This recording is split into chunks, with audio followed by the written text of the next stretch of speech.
On his 16th birthday, the hero kicked off his journey as an adventurer, and now, 4 wild years have already slammed by. The gates are cracking open right now. The tall warrior spins around to start crafting. He blurts to the shocked hero that the temporary mage has been kicked out. The warrior can't help wondering, could craft actually be real magic? 3 adventurers suddenly swarm the hero, shouting that he's completely useless for the job. Then they attack. They're even ready to swear his magical crest is a fake, because Craft can only pull off basic magic, so he just clenches his staff even tighter. One of the adventurers leans in and drops a sharp conclusion about Craft's job. He insists he's got 0 talent for adventuring, and the hero can only swallow that truth. So yeah, Craft just got tossed out of the group again, and now he's stuck wondering how many more times he'll have to get kicked before it finally stops. When Craft steps in front of the guild's secretary, he already knows exactly what went down, like it's burning in his bones, and the hero breaks down in tears as he confirms it. Then the secretary steps in and, with perfect politeness, tells Craft exactly what he thinks. She's dead sure the Craft isn't made for an adventurer, and it's not like this is the first time he got kicked out of the team. Craft busts his tail to become a powerhouse mage, but every team he joins, he ends up leaving way too soon. He's got nothing to say to the secretary, because his magic is so weak that even tiny monsters keep getting him into trouble, and he's always the one getting hauled to safety. Craft could only scrape together the basics of magic, like summoning water, because anything beyond that stayed completely out of reach. He's frozen, clueless, then shot after shot of memories of endless rejections crashes through his head. Right then, the secretary blurts out that the Builders Guild has just filed a request. This request isn't like the usual ones. Our hero's eyes light up, and he's genuinely interested. Soon, they're about to kick off construction on a brand new village, along a secret road near the border. They need someone who can stick around long enough to make it work. The hero realizes he'll have to ditch the Adventurers Guild to pull this off. He's got it figured out. Quitting the guild won't change a thing, but he refuses to bite on that offer anyway, and the secretary keeps insisting this spot is perfect for him since it demands almost no fighting skills. Because Craft's a terrible mage with 0 talent for adventuring, he has no choice but to agree. He nods to the secretary, says he'll take the job, and then demands the full breakdown of every detail. The secretary can't believe how smoothly it all falls into place, so she starts locking in every required detail. Then Craft gets kicked right out of the Adventurers Guild. That Craft inspiration hits hard and lights the whole vibe on fire. He's convinced this moment will flip his whole life onto a new page. He's got one burning dream, becoming a professional builder. He's ready to strike out and start this new business on his own, but the loud noise keeps yanking his focus away. Loaders sprint by in a blur, hauling a crushing bundle on their shoulders. Craft looks up and realizes life is roaring all around him. He stood there, stone still in the middle of a packed square, surrounded by people rushing past like nothing could touch him. A voice suddenly calls his name, snapping him out of the moment. The man closes in, asking himself what kind of work Craft is doing here, until he finally blurts out the only question on his mind: where's the registrar? That guy is still seething. He snaps and demands who Craft is trying to register, but the second he hears the hero came from the Adventurers Guild, his whole attitude flips on the spot. A mysterious stranger pulls Craft into a tight hug, then bursts out with thanks for showing up. Craft's not even done processing it when the stranger turns to his co-workers, says he'll be gone for a bit, and heads out to see the guy off. At the Builders Guild, the stranger steps up and claims he's been waiting for our hero. Turns out this guy is the guild leader. When the hero blurts out his full name, the Craft walk-in all but freezes, and the guild leader practically bursts with excitement, saying it's a fantastic name for a builder. He's bursting with joy, and even his Craft can't resist the fun anymore. While the guild leader filled out paperwork for Craft, he spotted the truth. Craft was a mage, but Craft brushed it off, insisting he's just a useless nobody, and that even after 4 years of practice, he can't do a thing. The leader doesn't buy it. He slams the hero with one question: have you even tested what your crest can do? And the answer hits like a punch: no, he hasn't. Craft was born in a village that practically oozed magical power, so they gave him a coat of arms, an honor he can barely explain, and the leader pushes for answers by sending him to a priest who will put that power to the test. The hero refuses, furious that it'll burn too much money, but the leader leans in and promises they've got it handled. Then Craft can't help asking why they're being so kind to him, and the leader snaps back that if they find out he's got the hands of a true craftsman, it'll be a massive success. Craft gets it, but he's convinced his coat of arms is totally wrong for magic. He says he'll think it over. Then the leader suddenly turns and calls out to the guy in the tall cap, sitting right there by the counter. A priest, right alongside a herald's servant, steps up and politely asks Kraft if he wants to test the power behind his coat of arms. Kraft nods in agreement, and the priest launches straight into the ritual. The weird code that controls his arm's powers is getting scanned and diagnosed. The attendant suddenly freezes, staring in stunned disbelief. He can't wrap his head around it. Kraft is totally baffled. The priest leans in and says he's never seen anything clash harder than Kraft and the code of arms he swears by. That incompatibility is so brutal it can even wreck the guy's health if he uses the coat of arms. Kraft is left reeling when she hears it. The crowd around him is just as shocked as he is, and the Kraft is so close to collapsing it might faint. The minister demands we change the code of arms right now, because if the code doesn't match, it shouldn't even work, except for those insanely rare exceptions. Kraft can't even process it.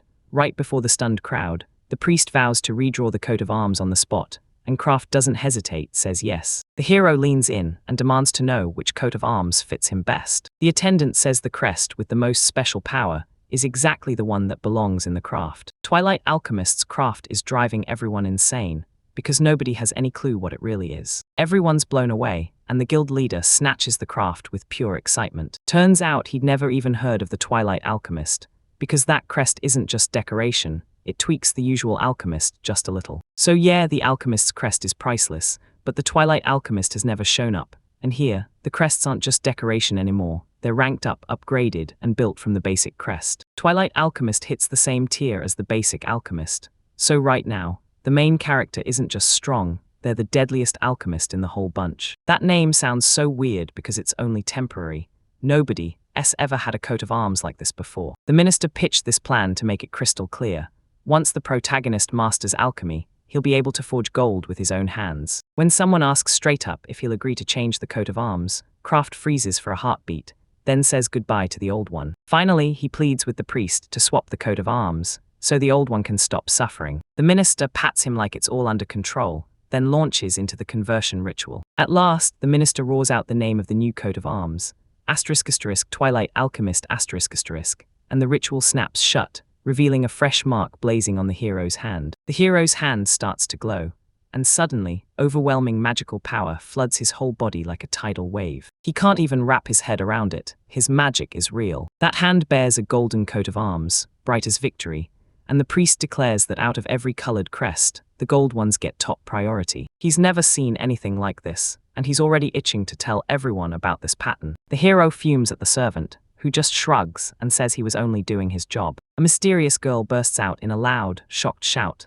like she's been waiting for the perfect moment to explode. It's Letha Hemon's first time ever seeing an alchemist, and a high-level one at that, and the guild leader steps in to introduce her. Lefa with the crew racing toward the border when bam, they run right into Kraft. As Lefa gushes about how awesome it'd be to have an alchemist in the party, Kraft blurts out, "How can a kid her size even reach the border?" The guild leader just chuckles, like it's adorable. He says Lefa isn't just joining, she's leading the whole crew, and Kraft's jaw drops in pure shock. Then the leader argues it's plain stupid to shove such a top alchemist to the border, and Lefa snaps back loud and clear. She snatches the hero into her arms and presses right up against him, clinging tight. No way in hell she's letting go. Kraft can't believe what he's seeing.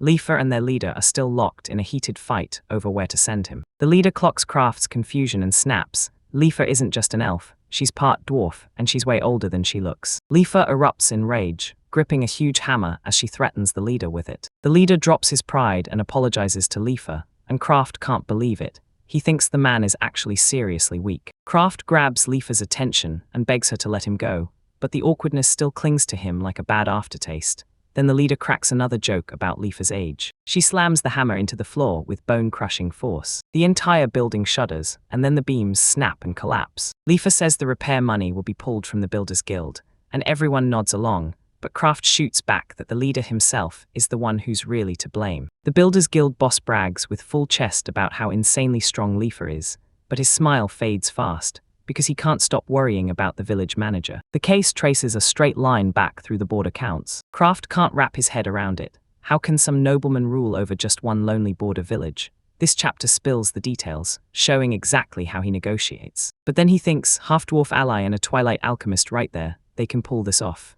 Still, Kraft can't shake the dread creeping in. But this is his first real gig as an alchemist, and he's going to go all out like his life depends on it. The next morning rolls in, and the whole crew is champing at the bit to get out, while Lefa promises them, "Don't worry, We're leaving the second the wagons are fully loaded. There were carts piled high with luggage, like the whole guild had decided to roll out together. It only looks that way because the settlers get hauled everything they'll need, and the hero can't look away as the carts thunderingly get loaded up. Right as Kraft unlocked his alchemist powers, he somehow mastered spatial storage overnight, tossing the hero's luggage into a pocket dimension like it was nothing. When he tells the headmaster and Leafa, they're hit with total shock. Kraft never saw that reaction coming. The leader has zero clue about a skill like that, and Leafa swears it's insanely rare. Kraft gets asked to use it right now, and the leader scours the place, hunting for the perfect target to test it on. It's a mountain of bricks, and Kraft tries to charm his way out, only for the boss to keep pushing, begging, and persuading him right back. Leafa steps in to back the leader up, and he snaps.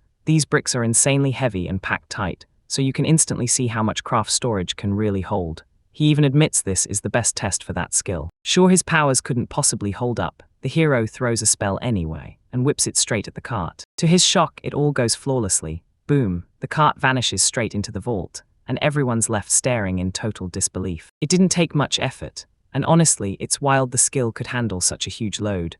The hero scrambles to put the cart back where it belongs, and bam, he gets it done. Kraft can't stop grinning. He's never, ever wielded magic this powerful before. The hero tells himself that if alchemy flops, he can always switch careers and become a loader. Then the leader snaps into action, demanding everyone shove all the cards together so Kraft can go to work. It works on every cart at the same time, and the whole crowd lights up with pure, unstoppable joy. Kraft and Leafa are surrounded by a crowd of people who can't stop staring and cheering them on. Their joy hits him like a wave, too much, and the hero starts to sweat. Still, the guild's boss goes, offering him money to haul the goods, even with all those pesky Kraft objections. Because if people discover this level of alchemist is doing it for free, the whole Kraft system is gonna hit the fan fast. With grateful faces all around him, the hero leans back and thinks, I've already earned enough to coast for 2 months in comfort, just from one skill.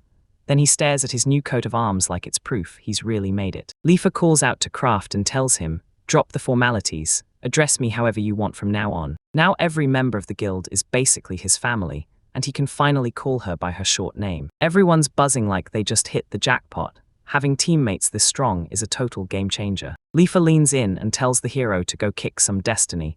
Then he turns to her and gives her a heartfelt thank you. So the hero took on the mantle of a twilight alchemist and charged into a brand new life. Kraft Walken is an unlucky mage who keeps getting kicked out of teams, again and again. Still, he discovered a whole new calling. When he finally earned the strongest magical crest, the Twilight Alchemist, he headed to Kaitaku village and became a full-time alchemist. Kraft and Leafa head to the send-off ceremony for the Pioneer Corps, and the hero's like, what is this even? But Leafa just smiles and tells him it's nothing more than a tradition. He's praying the ceremony won't drag on, and he pressures Leafa to wrap it up fast. But just when they thought they were safe, the square erupted with marching soldiers and clanking armor. The guildmaster fumed because he wanted the ceremony simpler, and the warrior's captain shot back. Someone traveled a long way, so we'll meet them with full respect. A towering nobleman slips out from behind the soldiers and strides up to the leader with a bold greeting. His name is Zaid Gasodal Vale. Everyone drops to one knee, and Leafa leans in to whisper the whole situation to the kneeling Kraft. No need to kneel, this isn't an official visit, it's just a meeting. Zid starts blurting that his little brother is the one running the village of Kaitak. Kyle Gasadal Wade steps up too, small as a pocket firework, and the whole crowd breaks into puzzled whispers. The leader's hope crumbles at the thought that the next leader might be a tiny kid, while Kraft and Leafa stare ahead with pure annoyance, because the hero can't shake the bad feeling in his gut. Kyle's not alone, there's a little girl beside him, his younger sister, Mina Vale. Kyle won't explain everything yet, saying there are some circumstances. Because of them, the boy grabbed his sister and hauled her along. The leader starts to protest, but he shuts it down and tells Zaid to think about the kid's safety. This village is a danger zone. And Zaid, he already knows. Zaid leans in and asks if the boy's ready for the hike. He nods and says he is. So Zaid declares there's nothing to worry about. And the aristocrat throws down the gauntlet. If anything goes wrong, the expedition leader gets blamed, and everyone pays the price. Kraft knows Zaid's really just dressing up a cruel scheme, letting his little brother prove himself in words, when the truth is it's an impossible stunt that'll wreck Kyle's reputation. The boy clenches his fists with pure determination as the aristocrat hammers him with another rant, until Kraft bursts in and cuts Zaid off. Right in front of terrified Leafa and Glava, he blares out that he's 100% sure this mission will succeed. The girl can't stop trembling with nerves. Zaid's hooked from the start, and when Kraft hears this, he leans in, telling Kyle that the boy reminds him of his own childhood and promising to step in. At least, unlike Kraft, the boy isn't facing this alone. Kraft is going to prove that Kid isn't useless. Soon enough, they'll smash every problem and come back standing tall, victorious. Zaid went still with shock, while the guild members snapped their hands to their heads like they couldn't believe what they'd just seen. Out of nowhere, the aristocrat erupted into wild laughter. He admits Kraft took guts, and he won't pretend his rudeness helped, yet he's convinced the settlers are about to get crushed. He whips around, heads out, calls the guys out with a quick good luck, and reminds them, no matter what, just remember the result comes first. The hero can't believe his eyes. This is the worst goodbye send-off of his entire life. The head and Lifa crowd in and slam into him, demanding how he even had the nerve to set something like this up, and Kraft just can't hold it in any longer. Kyle suddenly cuts in mid-showdown and demands to know what drove Kraft to step in. The leader and Lifa immediately crash to the ground, yanking the hero down with them. Then they beg the aristocrats not to get mad, but the boy snaps back that there's no reason to bow. Kraft leans in and tells the boy, I've been right there too, I went through the same thing myself. He spills the whole truth about his pointless adventurer life, everything he's crawled through, and the hero finally feels like they're close, so he steps in and wants to help Kyle. Kyle admits he's a total weakling, but this time, he's not backing down. He's determined to do his absolute best and somehow make a real difference. Finally, he blurts out that he needs Kraft's help, loud and clear, and his sister immediately backs up every word he says. Kraft leans in and tells the boy they'll make it for sure, and his promise lands right as everyone erupts in cheerful celebration. The guild members still remember Kyle's kindness, and they burst out cheering, saying they're thrilled to have him on their team. The boy's reputation skyrocketed overnight. The team stormed out of the construction guild, and they took a detour, because charging straight ahead was way too dangerous. They sprinted for 2 brutal days before the forest finally loomed ahead. Kraft and Leafy are sprinting like they've got wings, and the rest are struggling to keep pace, dead tired, gasping just to follow. People keep asking how much farther they've got, and Leafa finally snaps back. Let's stop and bake for a whole day. But still, the road just drags on like a bad joke. Night sweeps in and Letha's fed up. Scheduling is a nightmare for her. Kraft just shrugs and says, let's make a stamina potion, so everyone can stay awake way longer. The endurance potion is the miracle medicine that fuels the whole team with pure strength. Make it yourself, because crafting it is simple, and anyone can do it. Leafa blurts that every potion demands a whole bucket of herbs, and they're nowhere near ready. But Kraft's eyes narrow, and he realizes his crest is so powerful he can forge a potion using only a spoonful of the perfect herbs. He's itching to put his theory to the test, so the boys grab a glass of water and then drop in a spoonful of herbs they dug out from the craft storage. The stamina potion gets brewed right in the bowl, and it's the very first one Kraft makes after he finally becomes an alchemist. The potion starts glowing in the dark, then he thrusts the bowl into the girl's hands, and she narrows her focus, using magic to judge every bit of its quality. Kraft clenches his breath for the verdict, and just like that, Leafa erupts into a scream, stunned, because she can't wrap her head around how Kraft brewed a potion that's special. Turns out that potion is straight-up legendary quality. Both of them snap in surprise. Herb beams and tells the hero that the potion he made is absolutely magnificent. It lasts for half a day, and it can be preserved for a full 1,000 years. Leafa can't stop grinning, so the next morning they rush the potion out to everyone, and when the settlers take a sip of that soup, they're left staring, baffled, like they can't believe the taste they just got. Everyone's blown away by that soup's flavor, and they crowd around Kraft begging, what seasoning did you use? That potion doesn't just help, it cranks the taste up to insane levels. Last night everyone crumpled in exhaustion, but when morning hit, the fatigue vanished, like it never existed, so even the horse gulped down some potion and bounced back strong. Kraft thrusts the potion at Kyle and his sister, who haven't dared to try it yet. Then the hero gets yanked into a sudden interruption. Alfred and Persia, the kids' bodyguards, are worried sick about the children's health. They're convinced that potion works a little too well, and that freaks them out. While the other settlers are thriving, the boy trusts Kraft too, and the knights can't believe how fierce his determination is. Alfred dares to gulp the potion himself, then drops the bottle and clutches his chest as it hits. Energy surges through him, and Persia even frets that something might be wrong. Kraft calms her down, insisting the potion has 0 side effects. That potion hits like a meteor, yet the backlash smashes back twice as hard. Right then, alarms scream as goblins storm the camp.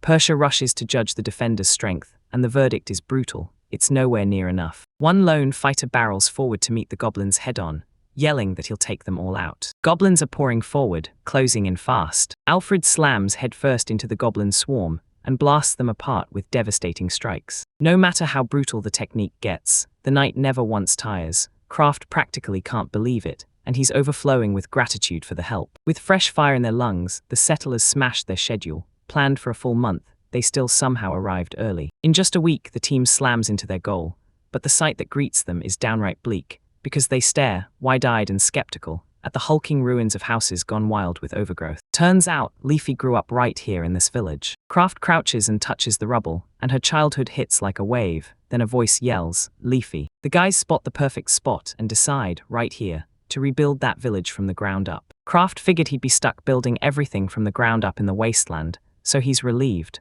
But Leafy's got doubts, saying this village used to belong to the dwarves. Kyle swings by, and since he's the manager, he has to rally everyone for a quick talk before work even starts. Leafy blurts that the settlers adore Kyle, and suggests he should finally give a speech, then dashes off to round everyone up, while Kraft just stares off, lost in thoughts of Leafy's hometown. Kraft wants to lift the girl's spirits, so he turns to Kyle and speaks politely, but the hero doesn't even clock he's an aristocrat at first. Still, Kraft swallows his pride and apologizes for his sharp, rude answer. The boy grins and straight up declares he wants to get closer to Kraft. He demands no formalities, just his name, but Kraft shuts it down because their status gap won't let it happen. But that kid refuses to back down. He's leaning on his charm and skill. Now he's ready to deliver the goods. They lock eyes, and after a tense moment, the hero finally caves and agrees. Kyle's grinning like he just won the universe, but his security guards look like they're not about to let anything slide. Kyle steps up to the settlers and starts his speech, laying out how he plans to draw the border line. They've got to turn that land into a full-on development project ASAP, no delays. He rallies his people and demands they pull out every stop to make it happen. The crowd explodes into applause, and Kyle's bodyguards can't even hold it together. Tears spill out as the boy soaks up all that praise, standing there with unstoppable confidence. The hero spots Kyle's sister in the distance, clinging to her courage as she quietly backs her brother, then he whips around toward her. He tells her she can stand right beside him, if she wants. Then the girl bolts to the crafting station, snuggles up to him, and Kyle, in the meantime, orders the settlers to watch over the alchemist. Kraft shoots up in shock, and the boy quickly tells him why.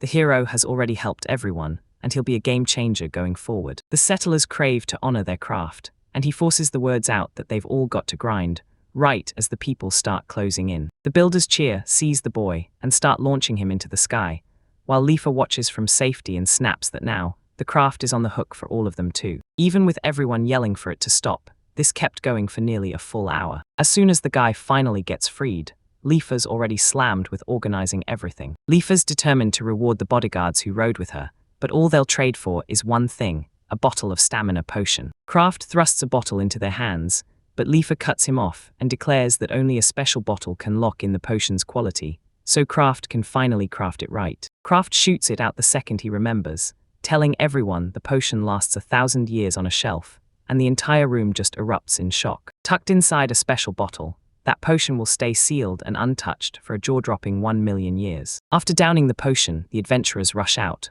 while over at the camp, the builders are already hammering up brand new houses. Lethia gets led to a house she can actually live in, and she's left staring, stunned. So why am I being shoved here with Kraft? Then he clocks it. This place is way bigger than the others. He pushes for the truth, asking if she really doesn't want them living together. The girl mumbles a shaky reply, her cheeks burning with embarrassment. Kraft blurts out an awkward joke, and it only makes her cheeks burn harder. Then he just shrugs and agrees that living together feels weird, because they're both in the guild and hey, that makes them comrades. But the girl still glares at how painfully naive he is. Leafy claims sharing the same room is a total mystery. Nobody really knows where they stand. But the builder swears this house has separate rooms, and they'll each move into their own. So yeah, she's got nothing to fear, because all that's left is pure, burning embarrassment across her face. Kyle steps up because he's got business with both of them, but Leafy's having none of it. She's busy and she rages, slamming Crap's head into the dirt just for embarrassing her. The boy's trembling with fear, but he whips his head to Leafy and blurts out the real nightmare.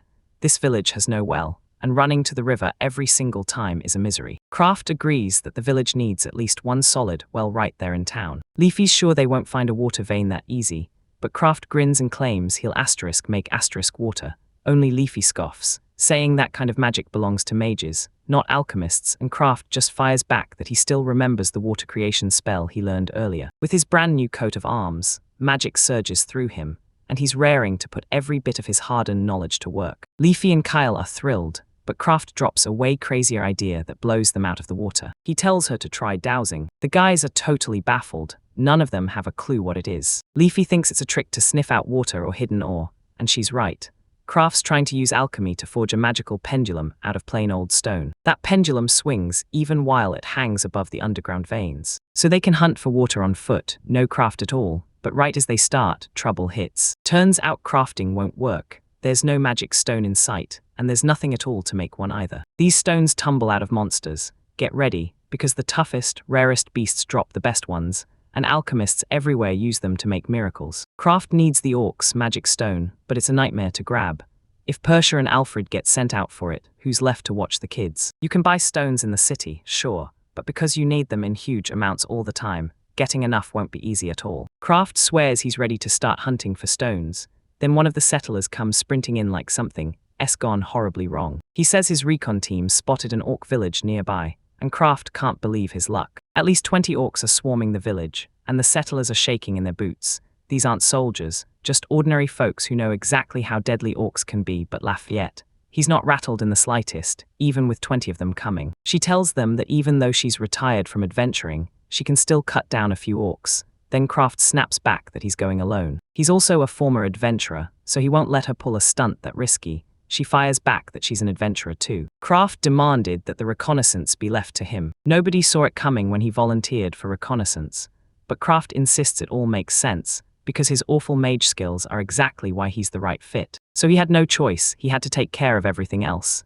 Cooking meals, fixing what broke, and hunting herbs to stockpile. He even took reconnaissance missions all the time. So let them hand that job to him. Kyle and Lithia admit that Lithia's craft has been through hell and back. He salutes his comrades, then promises them he's trained hard enough to stand on his own and fight back. So Kraft heads out to explore, but the forest fights back. Every step feels brutally heavy, and only his stamina potion keeps him from getting wiped out. He moves like a hunter in a minefield, because one wrong step in that forest could trigger a trap, so he's always taking smart steps to make sure he never gets lost. Soon, danger hits his senses like a warning bell. He ignored the doubts and followed his gut, and soon he stumbled right into an orc camp. Orcs roast the game over roaring fires and tear into every bite, and the crafting notes spell it out.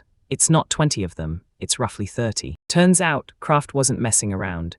He launched a recombination mission to test the powerful, high-level magic he'd just unlocked as an alchemist. He still didn't know what to do, so he shut his mouth and refused to mention her to his comrades. He'll at least give it a shot, and even if it ends up useless, it's not something to fear. Hiding in the bushes, he weighs his next move, convinced his coat of arms can protect him.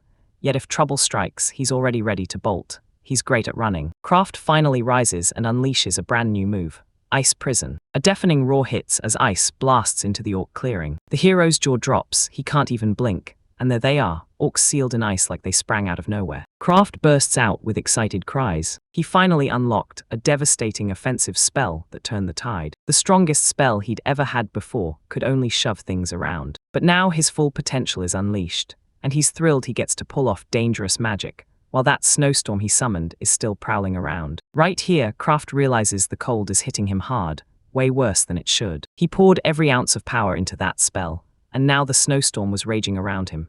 No way was he going to freeze to death from his own magic, so he snatched up every stone and sprinted back to the village. Kraft barrels back into the village, clutching his hard-won loot like a victory prize. Everybody gapes at him, eyes bulging, as he jolts the builders by saying he almost froze to death, and when he finally admits it wasn't 20 orcs but 33, their shock spikes through the roof. The hero leans in and swears he wiped them out with a brutal strong attack magic spell. Lifia shoots that down because Kraft got tossed from the guild as a useless mage. Yeah, that part's real, but somehow, after he changed his crest, Kraft still managed to cast magic. With a stack of orc magic stones at his fingertips, Kraft could finally swing back into adventuring, but the moment he looks at Kyle, that dream dies on the spot. The hero is determined to prove to Kyle's brother exactly what they can do. With the stone's help, Kraft forges a magical pendulum, then they race off to track down the perfect spot for the well. Picture the water veins shift in your mind. Then when the artifact nears the target, it flares to life and they act on it.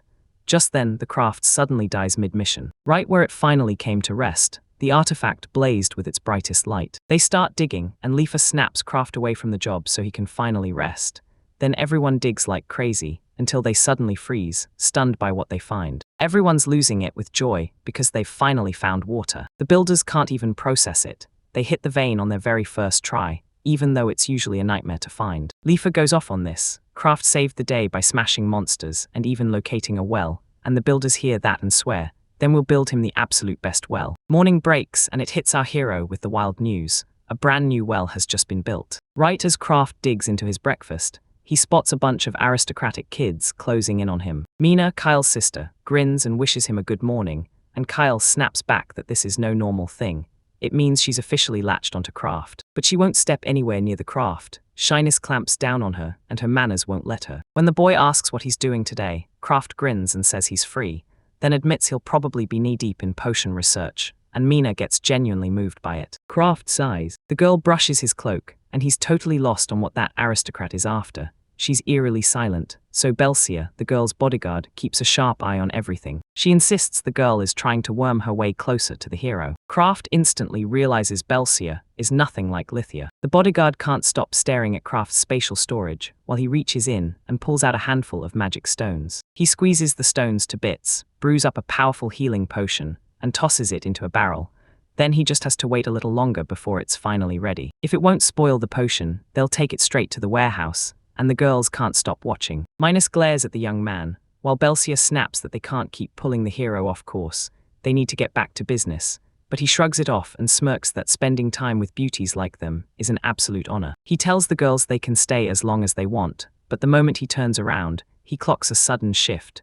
Belcia's staring at him with pure, boiling anger. The girl's face burns with embarrassment, so she blurts out a storm of complaints and swings at Craft with words. Then Maina snaps the boy's cloak back into her grip and shoots Belcia a quick, sharp look. She snaps her head back, stands up as tall as she can, and follows Persia, basically telling him with her whole presence, "Don't let compliments get you too carried away." Time slipped by, and the young man carved out a mountain of potion barrels himself, until an entire cellar was packed to the brim. He stops mid-thought to test the potion's power without risking his own safety, but right then, bam, he's yanked off guard by a blood-curdling scream. He bolts out of the house and spots Gitaro, a wounded hunter, hauled out of the forest. Then they lay the poor kid down carefully and start grilling him about what just happened. Turns out there'd just been a brutal goblin skirmish. Hunters tore into them and wiped every last one out, but they were totally unready for what that fight would cost, and they still took heavy losses. Alfred snapped into action and barked orders: get the village's defenders into patrols, and shove the rest of the residents into their houses, fast. With his assistants in tow, he hauls Gitaro to the shelter and turns to Craft, demanding, "Got any healing potions?" Craft nods. Yeah, those wounds on the young man cut far deeper than anyone should expect. Belcia demanded to know why Gitaro didn't bolt the moment he spotted the goblins, and he shot back that they were way too close to the village. So the hunters figured it was safer to deal with the threat than leave it hanging. Then he grinned and called Belcia his big sister. Belcia turns crimson and blurts a new topic, while Craft kneels down, cleans the boy's wounds, and finds they're still nasty, deep as ever. Things look grim. They're losing Gitaro. Belcia has no potion that can reliably save him, and the panic is loud because they fear the wounds might be fatal from the blood loss. Craft stands there, frozen in thought, torn up inside. Does he dare to use those untested potions on him, or hold back? But their village has no specialist doctor, so there's zero option left. He turns to the hunter and hands over the potion, while Lether's already hauling the finished barrel. Craft grabs the potion with a ladle and douses the patient with it. Then he vanishes in a burst of steam for a few wild moments. Everyone's blown away by what's happening right now. Craft had never, ever seen anyone explode like that, or watched steam hit the air like it did. He's already convinced this is going to flop. Then boom, the boy jerks his eyes open and shoots upright. He insists it doesn't even hurt anymore. Those wounds have already shut up and healed. But yeah, that checks out. Healing potions don't kick in that fast, and still, Gitaro doesn't look hurt at all. The young man grabs the hero's hands and thanks him from the bottom of his heart, because he's finally fully healed. This is his very first time getting hit with a potion, and when it actually works like magic, joy lights up his face. Craft even tells him it's an absolute standout case. They can't believe the potion can bring back his lost blood, yet the boy feels totally fine. Craft orders him to keep a sharper eye on his every move, right up until tomorrow. But Gitaro charges into the field, like he never even heard a word of what they said to him. He bolts off and even shouts, "Belcia, big sister," at the end, making her snap with rage, yet somehow the young man looks like he's completely back to full strength. Belcia snaps that those ultra-strong potions need to be reported to the military, and Craft shrugs, saying it's not so terrible. Maybe the village will finally get orders from them. But Belcia isn't buying it at all. She asks the hero, "Are you ready to keep what I'm about to say next completely under wraps?" Belcia drags the hero to a hidden spot and calls Lefia in for a quick meeting. Then Lefia wastes no time, blurting out that she's got something seriously important to tell them. Even though the girl doesn't want to deal with Scarecraft, the nobles over in the borderlands never stop brawling or quietly plotting their next brutal attack. If a potion this powerful lands in the wrong hands, it could spark the start of a brand new war. They know the army would cough up a fortune for this potion, so they're keeping it under wraps because peace matters, while also buying themselves the chance to dig deeper and test just how powerful it really is. The hero nods, but he still insists on selling that potion sooner or later. Belcia just smirks and says she'll hold off on reporting him for now. Alright, here's the plan. Belcia moves in to guard the aristocrats. Lefia starts building a fence, and Kraft is going to go back to Gitaro and try talking him around again. The truth is, this kid's a seasoned hunter. There's no way he'd have let a goblin draw blood that easily. Goblins aren't as scary as they sound, especially if you actually know how to fight, and Belcia's thinking the same thing as she admits Kraft is right. So the hero charges into the field, hunting for Jataro. He asks the working youth how he's holding up, and the kid's so healthy he basically says, "I'd go hunting myself." But the hero steps in fast and talks him out of it. When they press Gitaro on how that goblin hurt him, he snaps back that his weapon's ancient, and it keeps going dull no matter what. The hero realizes the truth. This metal is already rusting, and Kraft snaps into action, racing straight to the barn where the young man left his blade. And just when Jataro's itching to train his body and swing that sword, Kraft shuts him down again, coldly banning him from any physical work that day. Kraft spots the blade in the barn and instantly knows exactly what's going on. That battered machete is so cheap it keeps cracking. Repair it all you want, and it'll snap again. Kraft picks an alchemical practice to try, grins because he's got enough stones, and starts testing right away, while across the way, Jitaru's swaggering to the other hunters, bragging about how his wounds healed. He yanks off his shirt and stuns everyone. There isn't even a single scar left behind. Everyone's buzzing with joy. Kraft is amazing. They cheer, thrilled they can finally get hurt with no fear, but Kraft absolutely doesn't want them thinking that. Kraft heads to the forge to visit Lafayette, and right there, she's hunched over the metal, pounding and forging something with pure focus. He demands she try his brand new invention on the old ammo she's fixing right now. He shoves a bottle of special hardening oil into her hands, and Liffy freezes in pure shock. She says she's heard rumors, every blacksmith worth their hammer uses it. Still, this stuff is insanely rare, only alchemists can craft it, and that's exactly why the girl is practically bursting with joy. If you use it for forging, the power shoots up like crazy. With Leafy's skills in the mix, this is guaranteed to turn out amazing. Kraft even admits he's got mad respect for blacksmiths. But forging is Liffy's real job. Still, she refuses to just watch and is determined to fix everything here. The girl kicks off her forging. She grinds her effort into that blade, forging it stronger with every breath. As soon as the blade's ready, they shove Jataro into the test, and his face lights up at how deadly and well-made the new weapon is.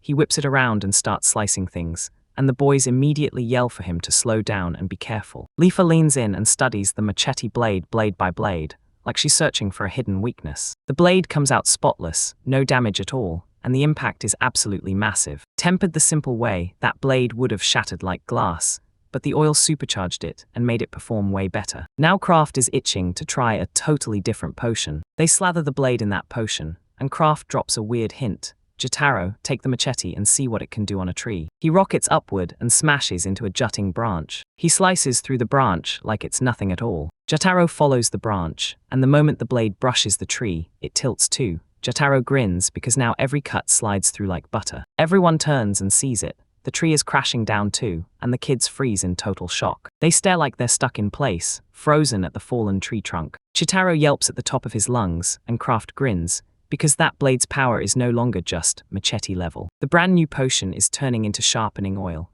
and the hero can't help but tease Leafa, the first one bold enough to blurt it out. Leafa's eyes go wide, she's dead serious, and Kraft wastes no time, rushing to apologize to her. She begs Kraft to warn everyone next time, so nobody gets hurt again, and the boys finally set Jatarov loose with strict orders. Use the oil sparingly and handle every weapon with extreme care. The young man bursts into laughter and sprints off, yelling that he'll finally prove it to everyone. Lifia slams her hands over her face, remembering the warning she gave them. This is deadly. They stare as the machete slices through everything like it's a magic sword. As a blacksmith, Leafy can size up a sword's true potential in seconds, Kraft even explains that the sharpening oil should hold up for a full day of normal use, but only half a day when you're chopping down trees. If you put it on every tool, the bottle will keep going for a whole week. Sure, they've got magic stones to make more, but right now, that's not the big issue. Leafa shouts that they have to stop Alfred right now. Kraft shoots back that it's impossible. Night falls and Kraft storms outside for a walk since sleep refuses to come. He thinks he's finally finished for the day. Then he refills his potion supplies like the mission isn't over. Groans are spilling out of Kyle's room. The hero peeks in and clocks the guy thrashing in sleep, breathing like he's fighting through a nightmare. He's bent double, writhing in pure agony. Kraft yells for the boy, calling him in like it's an emergency. The hero lunges in to shake the boy awake. Just then Persia shows up and demands he stay quiet, so the prince won't wake up, insisting nothing strange is going on, and Kraft is left utterly stunned. She swears things are finally better than they usually are. He can sleep in peace only because restorative potions hold him together, until the moment they wear off and the attacks hit again. Kraft's jaw drops at how brutal Kyle's condition really is, because Kyle usually tries to mask it, so unless you really look, you'd never spot that something's wrong. Turns out the kid's got a heart problem, and that's exactly why Kraft finally understands why the bodyguard clings to the aristocrat like a shadow. Persia can only back the boy up with raw physical power, so she tries to ask him for a favor, but the moment he clocks what she wants, he doesn't hesitate and agrees on the spot. The alchemist smirks. He's dead sure he can whip up a cure for this disease. The hero straight up tells Kyle, "You're basically my little brother," and vows he'll do anything for him. The girl lights up with inspiration and urges him to start. Kraft agrees. He dashes to the library, hunting down the exact information he needs. He tracks down the exact plants he needs, but snagging them won't be simple since they grow in brutal, hard-to-reach conditions. You've got to head into those swamps, because the monsters out there will tear you apart. And Kraft gets it now why those rare medicinal potions never show up on the market. Finding the ingredients is brutally hard. A swamp lurks nearby, and Kraft makes up his mind. He's heading straight for it. The swamp is crawling with massive, deadly hydras. Kraft watches them from a distance and studies them with magic. With that tracking magic in his grip, he can see clear across the distance, and then, bam, he realizes the swamp is crawling with hydras. With their giant bodies and swarm-like head count, hydras can seize huge chunks of swamp. And yeah, they're the true rulers there, so Kraft knows he won't be able to grab the herbs without being spotted. When he finally comes back, Leafy snaps, "Where have you been?" And he admits he bolted out to grab herbs for a brand new potion, then found them, only to fail at collecting them. Kraft snaps that the hydras are clogging his every move, because his huge field of view won't let him line up a single shot to drop them. Lefia's jaw drops when she hears about the hydras. Kraft leans in and demands, "Why?" She snaps back, saying he has no clue about the gnome village that used to sit right there before. Tears pour down her face as she screams that the hydras wiped out their village. Usually they stay in their little home and mind their business, but here, they suddenly swarm in and tear into the gnomes, like they've got some secret reason nobody understands. Lifia admits that even now, they sometimes show up, and those brutal memories throw the girl into turmoil. After Lifia finishes her tale, Kraft sits in dead silence beside her, completely at a loss for words. The girl shoots him a question. What's he even planning? He grins and says his only goal is herbs, and he'll gather them by himself so he can stay hidden from the hydras. Fighting isn't on the menu because those things only turn dangerous if you mess with them. But just like that, Lifia clenches her resolve and declares she's going with him. She begs Kraft to slow down, and she leans on his experience like it's solid armor. She flashes a smile and declares she's all in for his leadership. And just like that, they decide to rally a team after all. He rounds up the right people in the house, then announces he's heading into the swamp for herbs, and warns them exactly what kind of terrifying dangers are waiting there. He won't even mention Kyle's illness, because right now he needs teammates and he needs them fast. With a quick pause, Persia jumps in. She grabs the moment and volunteers, then tells the stunned Alfred to watch over the children. Alfred clocks that Persia's probably got her own reasons for leaving, and he nods along, agreeing with her. Jotaro's still pushing to join too. Though the backlash to his candidacy knocked the wind out of him, he's dead sure he'll make it. Jotaro's going full archer. He'll rain support from far away, and if Leafy and Persia charge up front, they'll lock down the Kraft together. Now there are 4 of them. Kraft clocks it instantly. Leafy's clearly off in her own head, but he doesn't have the time to ask what's going on. At last, everyone's set. He leans in and begs for one tiny bit of hand luggage, because the hero's going to stuff everything he needs into his storage. He pushes the whole team to move like lightning, while Persia won't even bother changing outfits because her light armor fits her perfectly. Lifia steps in front of her companions in full metal armor, gripping a giant hammer like it's about to swing. Kraft seethed because he wanted the companions to relieve themselves as much as they could, but the girl shut him down and ordered him to just watch. She springs up high and darts around with crazy agility in that outfit, and Kraft's jaw drops. He never saw this coming. So now it's Jotaro, freshly upgraded gear on his back, looking straight up like a bandit or a pirate. Turns out he's dressed in every fancy thing he owns. Kraft doesn't dare say it, but that boy doesn't exactly look great. Kraft grins and tells a happy Jotaro to smear the oil on the arrows. No panic if it doesn't hit at first. They'll regroup, come back, and try again. Then he tells the whole team to drop the nerves and go wild with every potion they've got. Persia remembers what the army taught them. Use potions only when everything else fails. But this isn't the battlefield, and the settlers. Lives matter more than pride, and there's even more coming. Persia shoots back with total confidence. She's not planning to get a single scratch. So the team trudged through the swamp, and Kraft picked the route with the fewest hydras, because he wasn't trying to start a fight. If that happens, every hydra lurking nearby will start crawling in. Kraft cuts in and begins laying out his plan. Leafy's taking the hydra head-on, Persia's cutting in from the right, and Jotaro's raining support from a distance. Then Kraft will jump in as their final backup, grab herbs once they reach the right spot, and everyone bolts together, because right now Leafy demands total silence. They spot the hydra clamp down on the crocodile and squeeze it for all it's worth. The hydra lunges in and gobbles the crocodile whole, swallowing every last bit in one brutal gulp. The monster looms over the swamp, so massive it feels unreal. This is what the hydra really feels like. Lyphia snaps orders for everyone to stay on guard. Lyphia charges straight at the hydra without hesitation, because that thing is absolutely gigantic. Because the hydra turns out even bigger than they feared, Kraft screams for a retreat, then Leafa fires back, "We've got this." And the moment they realize it, it's already too late to back out. The monstrous figure looms over the small girl like a living nightmare. She slams her hammer up to stop the monster's vicious headbutt cold. Kraft and Jotaro stare in awe at how she doesn't even flinch, and he can't help wondering what insane technique she's pulling off. Leafa's crest is built for crafting, but she still pulls off combat techniques like it's nothing.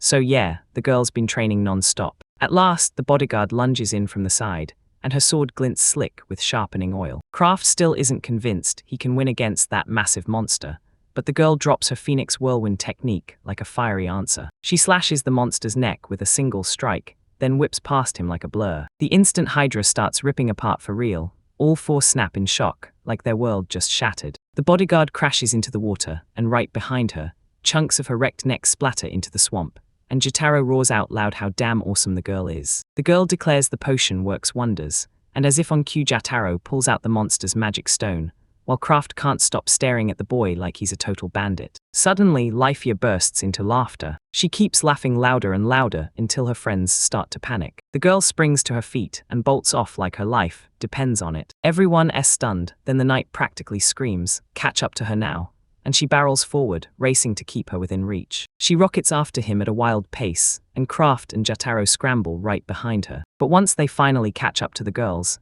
they come face to face with pure carnage. They both lunged at the next Hydra, and sliced it to pieces right in front of those stunned young men. Even after they unleash their deadliest moves, that stamina potion keeps their energy from crashing, so the monster panics and tries to back away. But Lyphia is convinced that the monster has nowhere left to run. Kraft and Jotaro whip through the carnage. They've got to dodge it all on their own, and they don't hold back, cursing the girl for being so careless. A tense hush settles, mutilated hydras slump in the swamp, unmoving. The whole team locks eyes on the moment, completely stunned and unable to move. Leafa finally snaps back to reality and spins toward the guys, and you can tell they're terrified. She's pleased, yet admits she regrets messing with the plan, and Kraft panics for a split second, then rushes in to reassure her that nothing's wrong. The girl leans on her hammer like she owns the world, and now she finally gets to strike back for the gnome village. Kraft nods and it clicks for her. Lyphia, she bowed her head with gratitude and thanked him for the chance. The knight fires back and claims she had no choice but to join the fight,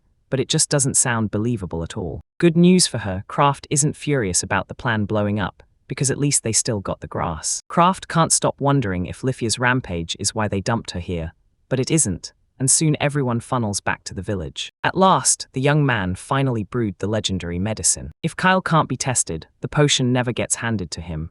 But there's nobody to test, because every single villager is healthy, and just as that clicks, the bodyguard waiting for the potion to finish explodes into the scene. She hears what's going on, then shoots back that she'll stand under that waterfall herself, and gets sick doing it. Kraft starts putting these new facts together, and it hits him like a spark. He fires the question at the girl, "Have you ever been sick like this before?" but her training has forged steel in her, and that waterfall won't knock her down, no matter what it throws at her, because her dedication proves useless to it. Then Kyle storms in, barking orders for everyone to calm down, like he's done with the chaos. Everyone's staring like, where did you even come from? Then they finally wish him good morning. Kyle grabs his way to the table with the test tubes. Somehow, he just knows those potions were brewed for him. That's right, Kyle thinks the young man. The boy snatches the bottle and slams it back like it's nothing. And no one, not a single person, can stop him. The whole world just stares in pure disbelief. It's already too late to stop the boy, and Lifea scrambles to insist the potions were never tested. Then it all works out, because the boy's got faith in his craft. He bursts in saying he feels way better, and everyone's practically cheering. Then the boy turns to Kraft and offers his thanks. The guy squares up to the aristocrat and speaks with total, unshakable seriousness. He calls him out and begs him, "Don't lie to me." The boy pleads his case, insisting that the potion truly did make him feel better. But Kraft won't budge. He grabs Kyle's attention and demands the truth. No lies allowed. If you spread lies about what that potion really does, you'll spark a whole mess.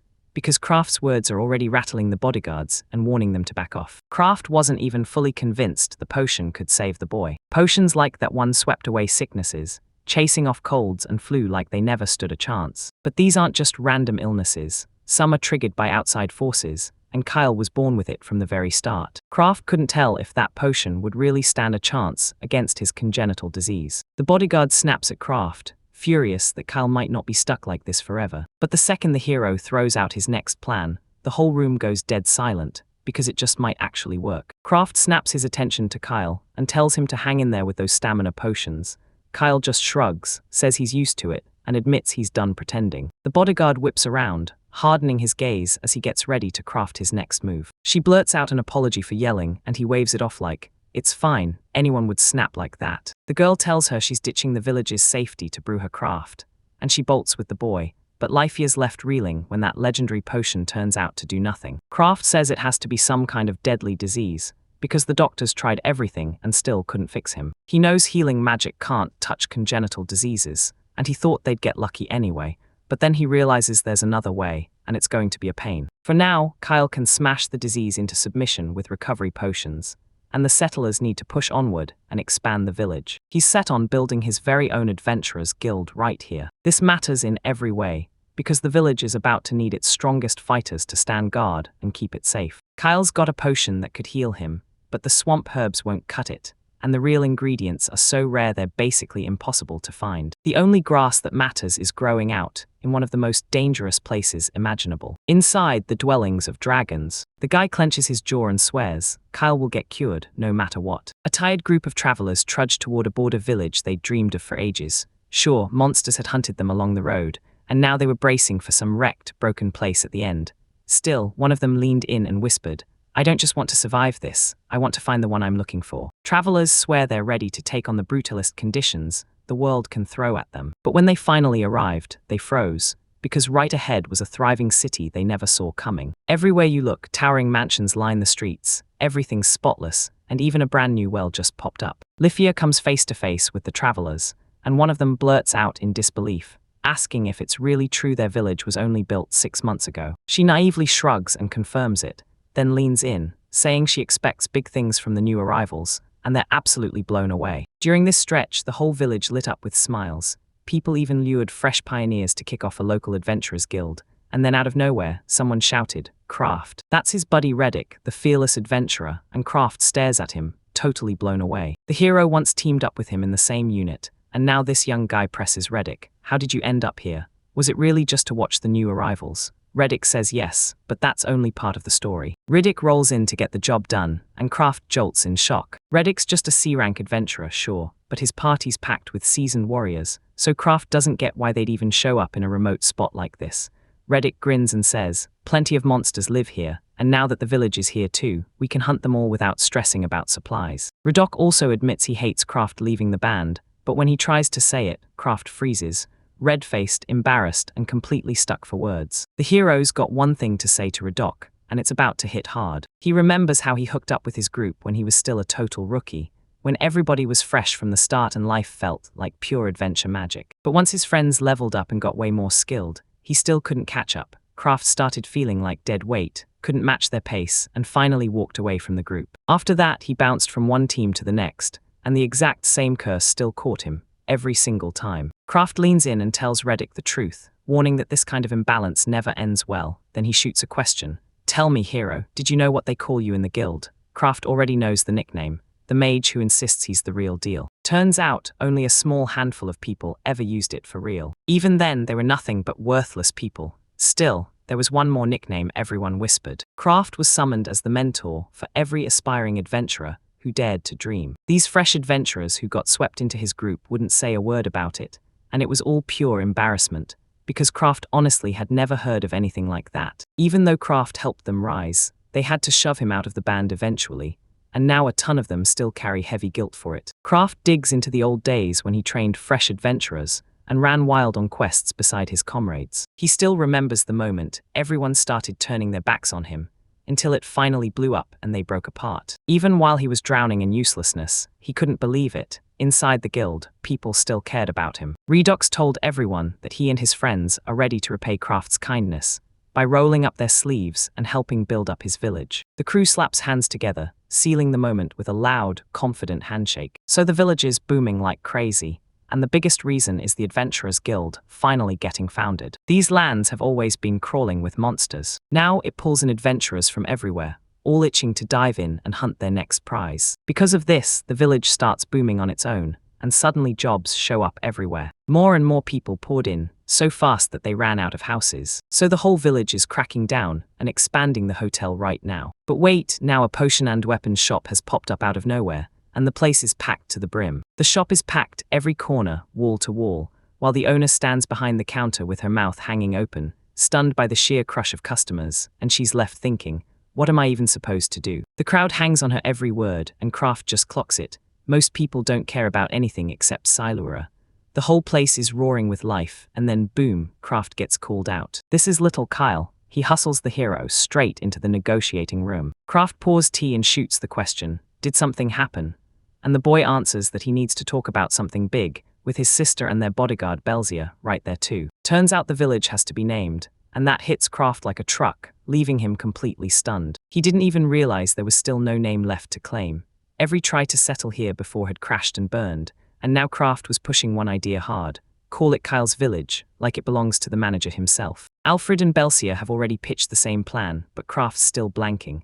Then he shrugs and says Kyle's accomplishments are out in the open, so nobody's going to argue, and Belsia practically jumps on board, only for Kyle to push back hard. They didn't just win, they built the village together. More and more people stream in, and the village keeps growing all on its own, right before their eyes.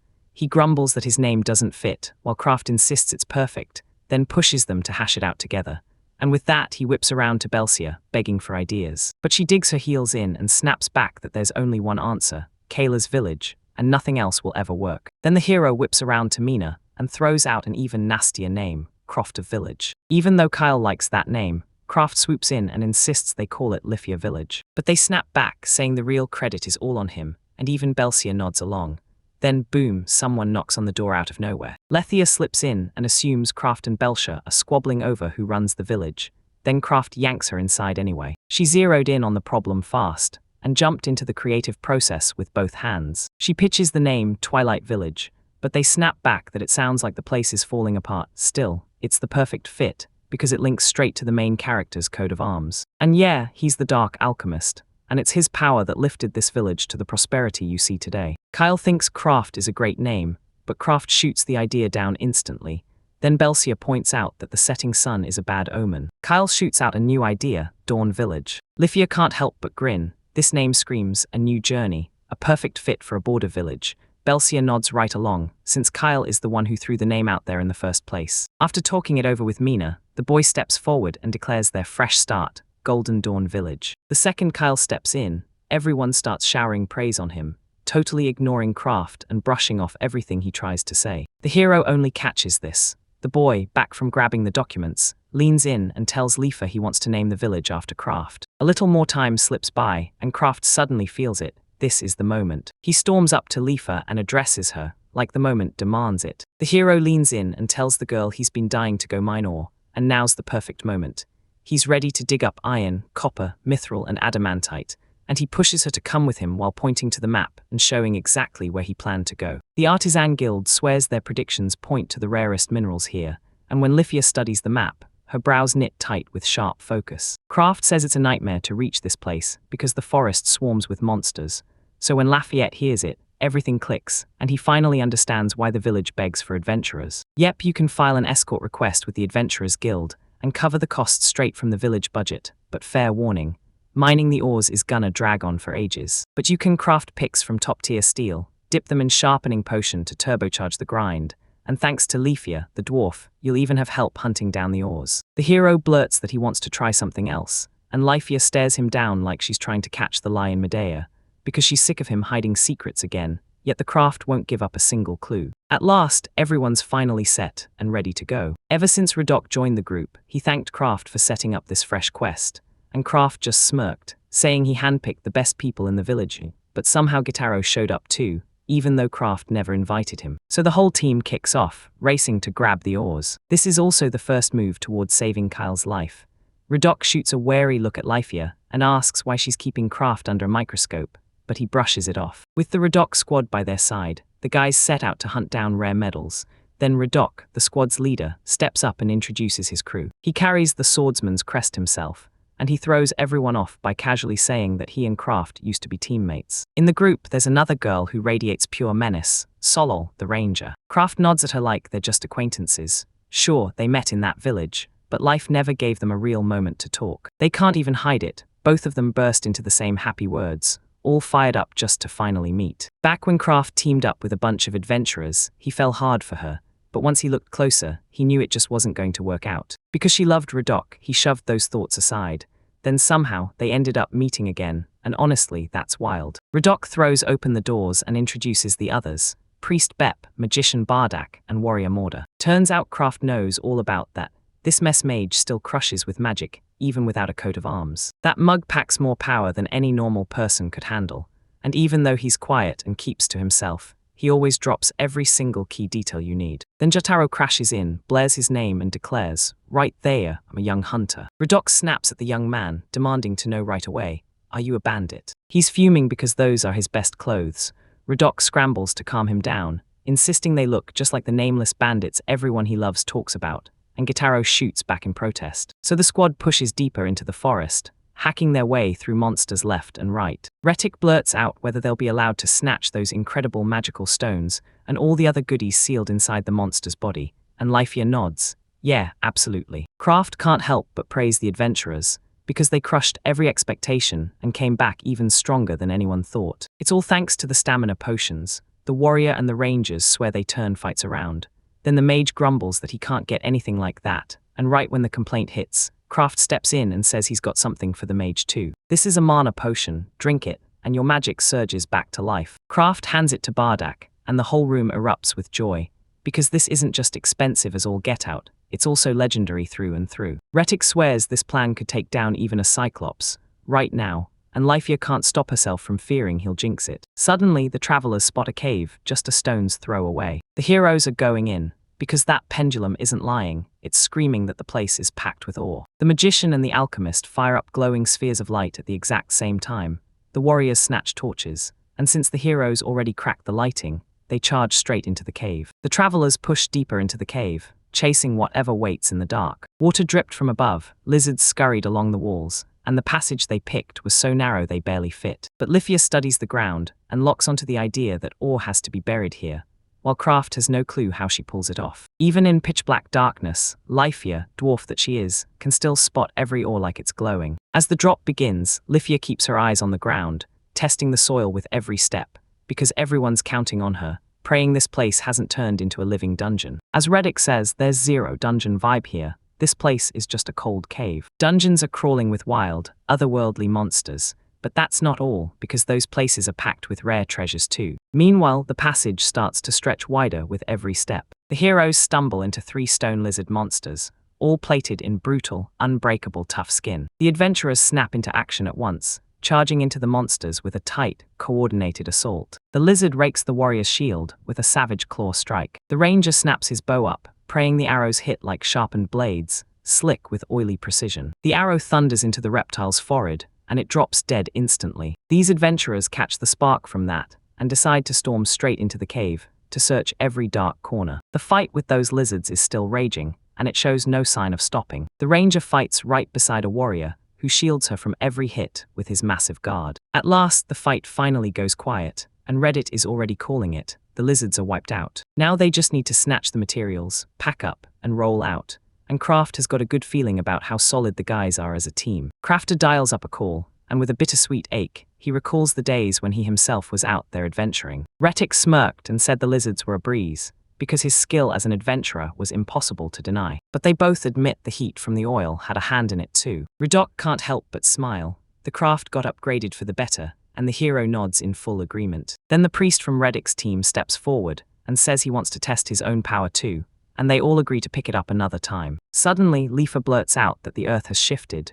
She's uncovered a vein of ore. There's a bit of methyl here, but only in tiny amounts. The artifact tugs the girl deeper into the cave, and she boldly says she's dying to go there. They spot an empty stretch of space, and then, right out of nowhere, the girl erupts in a scream of pure delight. The giant cave brims with shimmering ore crystals, glowing like buried treasure. The girl sprints straight at them, and every ounce of caution just vanishes. This is an insane mountain of mithril ore. Leifia knew right away she'd find it here. Everybody crowds around the girl to congratulate her. Then blam, a terrifying loud sound rips through the air. A glowing eye bursts out of the dark, and Kraft yells at Leifia to come back right now. The Cyclops roars at the girl, and she shrieks back in pure terror. A monster bursts out of the darkness, towering over the heroes like a nightmare made real. The boys scream at Leifia to come back, because pure terror has them shaking in their boots. As they press forward, the adventurers finally piece together exactly who he is. That's a Cyclops, one terrifying eye, and it means trouble. The monster surges up to its full height, and Leifia, no fear in her eyes, stares straight upward. Reddick rockets forward to stop the monster in its tracks, throwing himself over the girl to shield her with his own body. He barks for Leifia and Sora to fall back, then turns to Morda and demands backup. Bardock swears he'll go all in on his attack magic, and Bep will back every move. Then the adventurers lock in, fall into perfect sync, and get straight to business. Morda's axe slams down with terrifying force, but right away, Kraft senses it. Something's off, and the danger isn't what it seems. The Cyclops snapped out of the way, then sprang backward to avoid the hit. The monster unleashes yet another bone-rattling roar. He slams himself in the attack, and somehow the boys wrench free and get away, while Morda throws her shield up and catches the hit. The warrior's body goes limp and slams backward into the air, dead weight.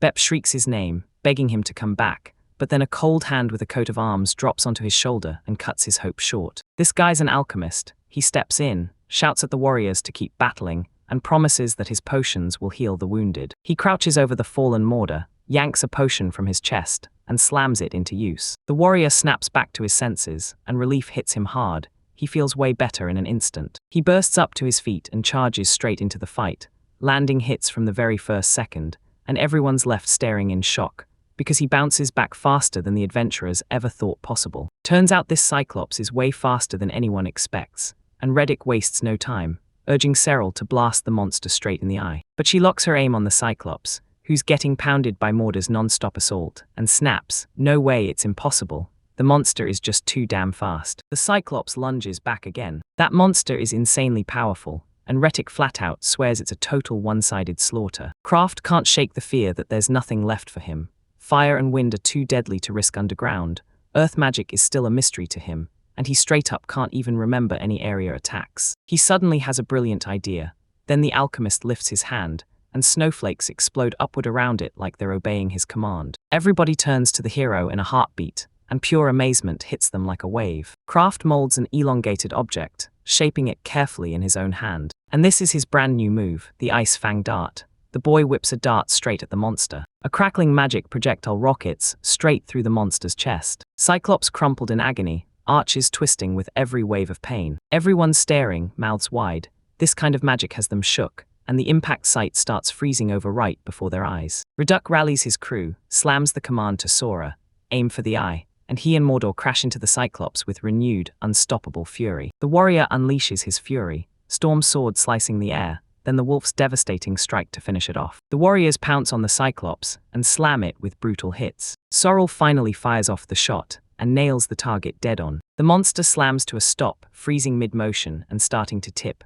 Reddick instantly clocks it, screams for everyone to back up, and orders them away just in time so the giant doesn't crush them. The Cyclops is finished, crumpled on the ground, a sorrel arrow buried in his eye, and a craft projectile slammed deep into his chest. The guys finally pulled it off. They burst into joy and slam into hugs around Craft, because he'd helped them more than anyone ever could. Lifeyear couldn't stop smiling, because the adventurers took down that brutally powerful monster. Craft praised Reddick non-stop, saying he expected nothing short of brilliance from him.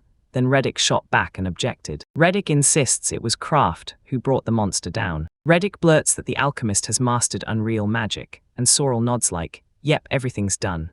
We just landed the final blow." The hero can't help but beam. This news has him grinning from ear to ear. Craft finally grins, because his magic and him are at last doing something that actually matters to the crew. With the cave finally safe, Lafayette can't wait to strike for ore, so they send her in for the mining job, while the other adventurers rush to grab materials from the monster. They roll up their sleeves and dive straight into business. The adventurers huddle and brag that they've got loads of materials. Then the monster's stench hits like a punch, and someone yells, "Craft." Lifeyear is front and center, waving her pickaxe like a battle flag, and shouting for the hero to come mine the ore with her. But somehow, fueled by inspiration, she powers through and handles everything solo. At last, they've got 4 barrels of ore, but Lifeyear isn't satisfied. She wants more. She winces and admits the stone S got to hide more ore, but her pickaxe can't even bite into the rock. Craft is all set. He's about to test out his brand new weapon, and the second he does, Lifeyear glares at him like, "Are you serious?" When she asks, the hero blurts that it's a magic explosion. Then he unleashes magic without control, and it detonates everything in sight. Lafayette's stomach drops. He's convinced this ends badly.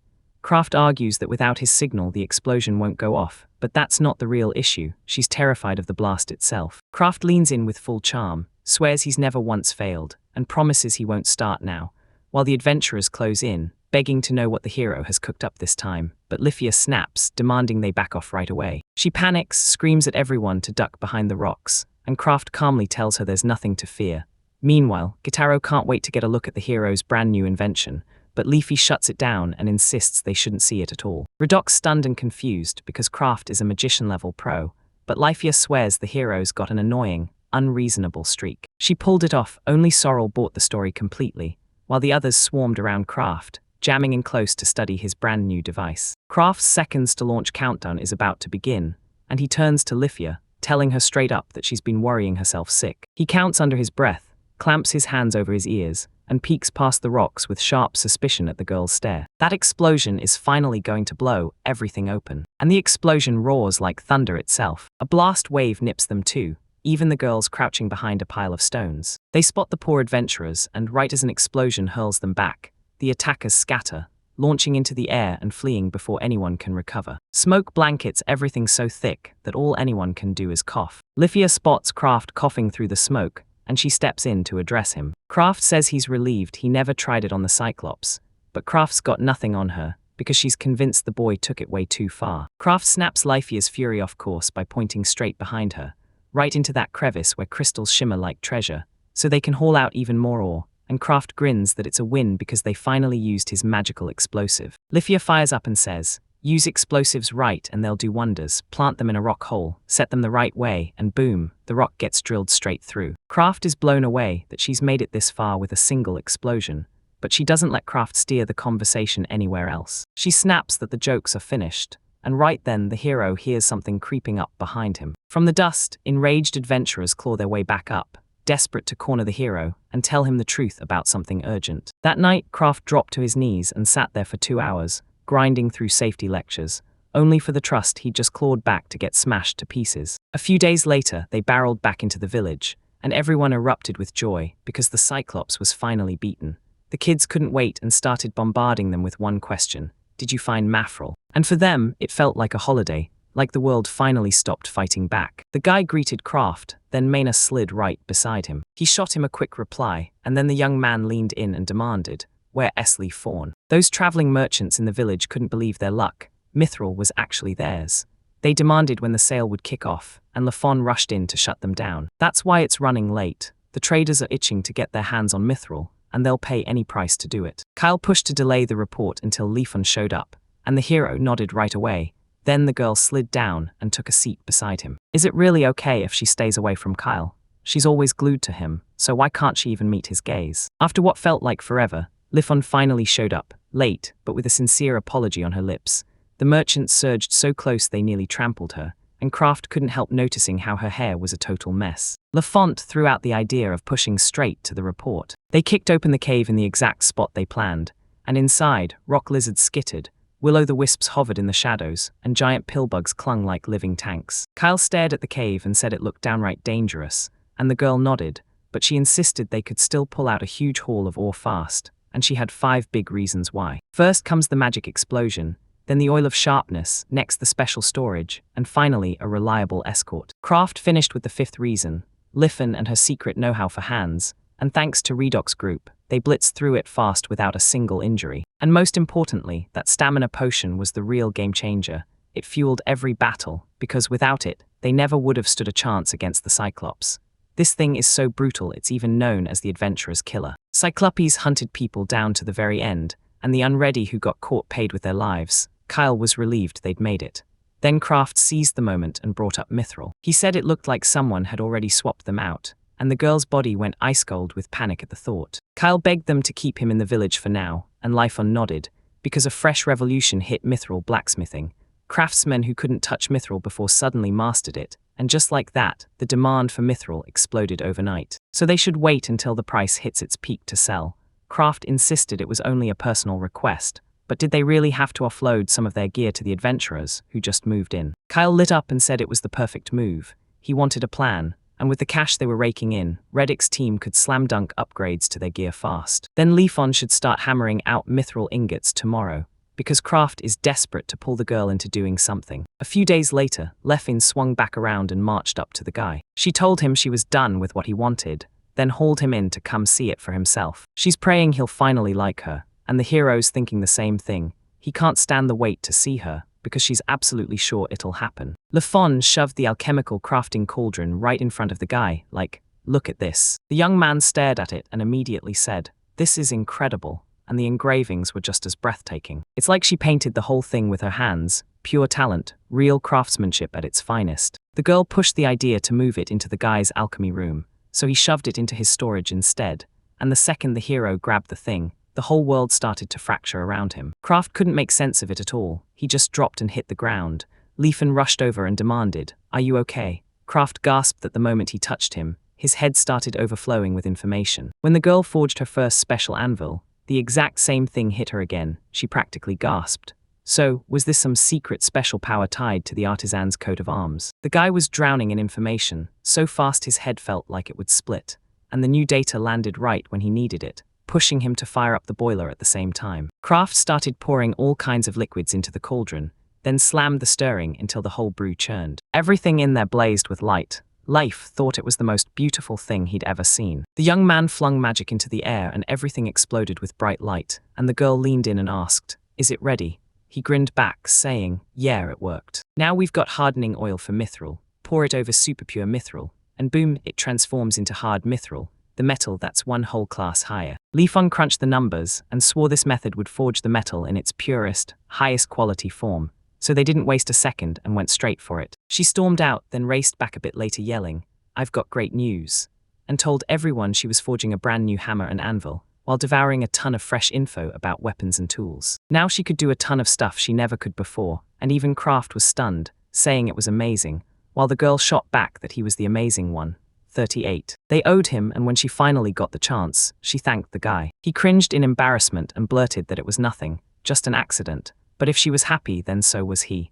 Lafont suggested making something new, and the guy realized with a jolt that she was going to be so busy that she hadn't listened to him at all. 2 months have slammed by in total silence. No trouble, no sparks, nothing happened. The knight marched up to the craft and told him, face to face, that he'd gone there and personally shown the boy the ambrosia flower. Kyle leaned in, asking if this was the legendary flower, and Kraft snapped back that he'd gone straight to Reddick to ask, because he needed to know, right then and there, if the flower was really here. The girl glares at the heroes posted by the wall, and they stare back, fixated on a ragweed flower between them. The knight admits they chewed on this for a while, but they finally pinpointed the exact spot. Go straight and you're looking at days of travel, but head the right way and you'll be there in just 1 or 2. Kraft demanded to know if they hadn't tried this with stamina potions, because if they did, they'd be faster than a horse charging at full gallop. For most people, this kind of trip would take about a month, so the guy asked, "You been there?" And the knight nodded, then admitted they'd pushed to get as close as they could without drawing attention. A dragon burst into the scene. Everyone in that room froze in shock. No feathers at all, just a green body staring back at them like it was a real green dragon. Kraft said they were lucky he couldn't fly, and now people whisper that he's got a rock-solid defense and serious power, because once you understand your enemy, everything gets easier. The boy couldn't shake one question, and he had to get the answer for sure. Kyle demanded to know if they were already plotting how to take him down, and Kraft fired back with basically, yeah, that's exactly what they were doing. They lay out a plan to take down the dragon, and Kyle snaps that it's suicide, because it's a dragon. Why in the world would they even need to fight something like that? The hero snapped back, we need a ton of these flowers. This is the key ingredient for the medicine that'll cure Kyle on elixir. Kraft promised they'd smash the dragon, brew an elixir with this magic flower, and finally cure Kyle's sickness. The night lit up, thinking they'd finally cure Mr. Kyle's illness, until Kyle crushed it with one chilling truth. The hero wouldn't be able to do it. He's not letting it happen, no way. He'd be putting himself in mortal danger, all because of him, and he's not buying that plan one bit. Kraft figured Kyle would hit him with that line. Kyle basically said, "It goes without saying, we're risking our lives for this." Then the girl blurted out that she's ready to give up her life for him, and the young man instantly understood. But he can't figure out how to deal with his illness without endangering others, because if anything happens to them, he'd never forgive himself. Kraft said he's an excellent, caring leader, someone who truly looks after his people. But that tip wasn't just for him.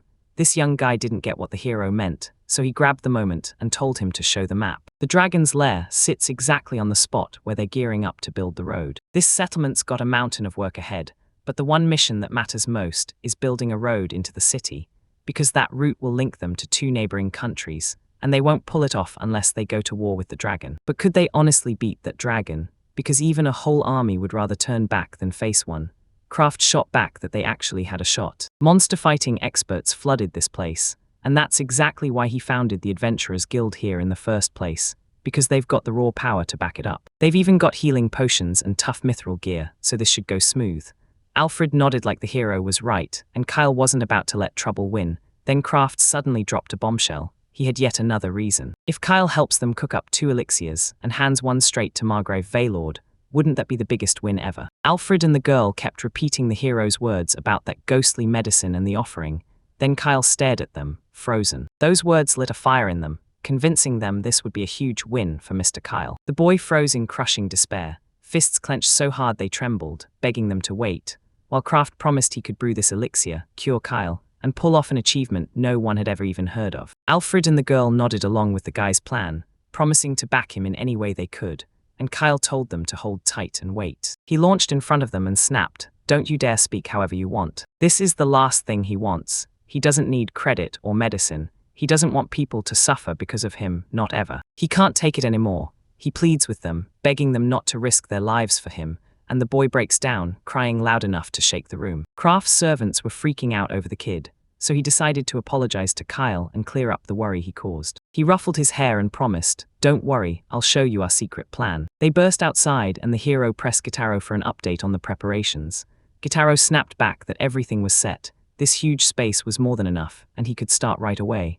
Liffen instantly clocked what the kid was about to do. He stopped her mid-sentence and said, "No, this is what you're thinking," then proved it over and over with Chitaro, because he's trying to calm Kyle. So he turns to the girl and tells her to understand. Kraft told Kyle to keep a razor-sharp eye on everything, because he was about to get blasted by what he'd see, while Jotaro yanked the bowstring back. Then he ripped the trigger and fired. A massive explosion ripped through the air. People can't believe it. Somehow he actually blasted out an explosion using nothing but a bow and arrow. The hero fires a question at the boy. "Do you remember that magical blast?"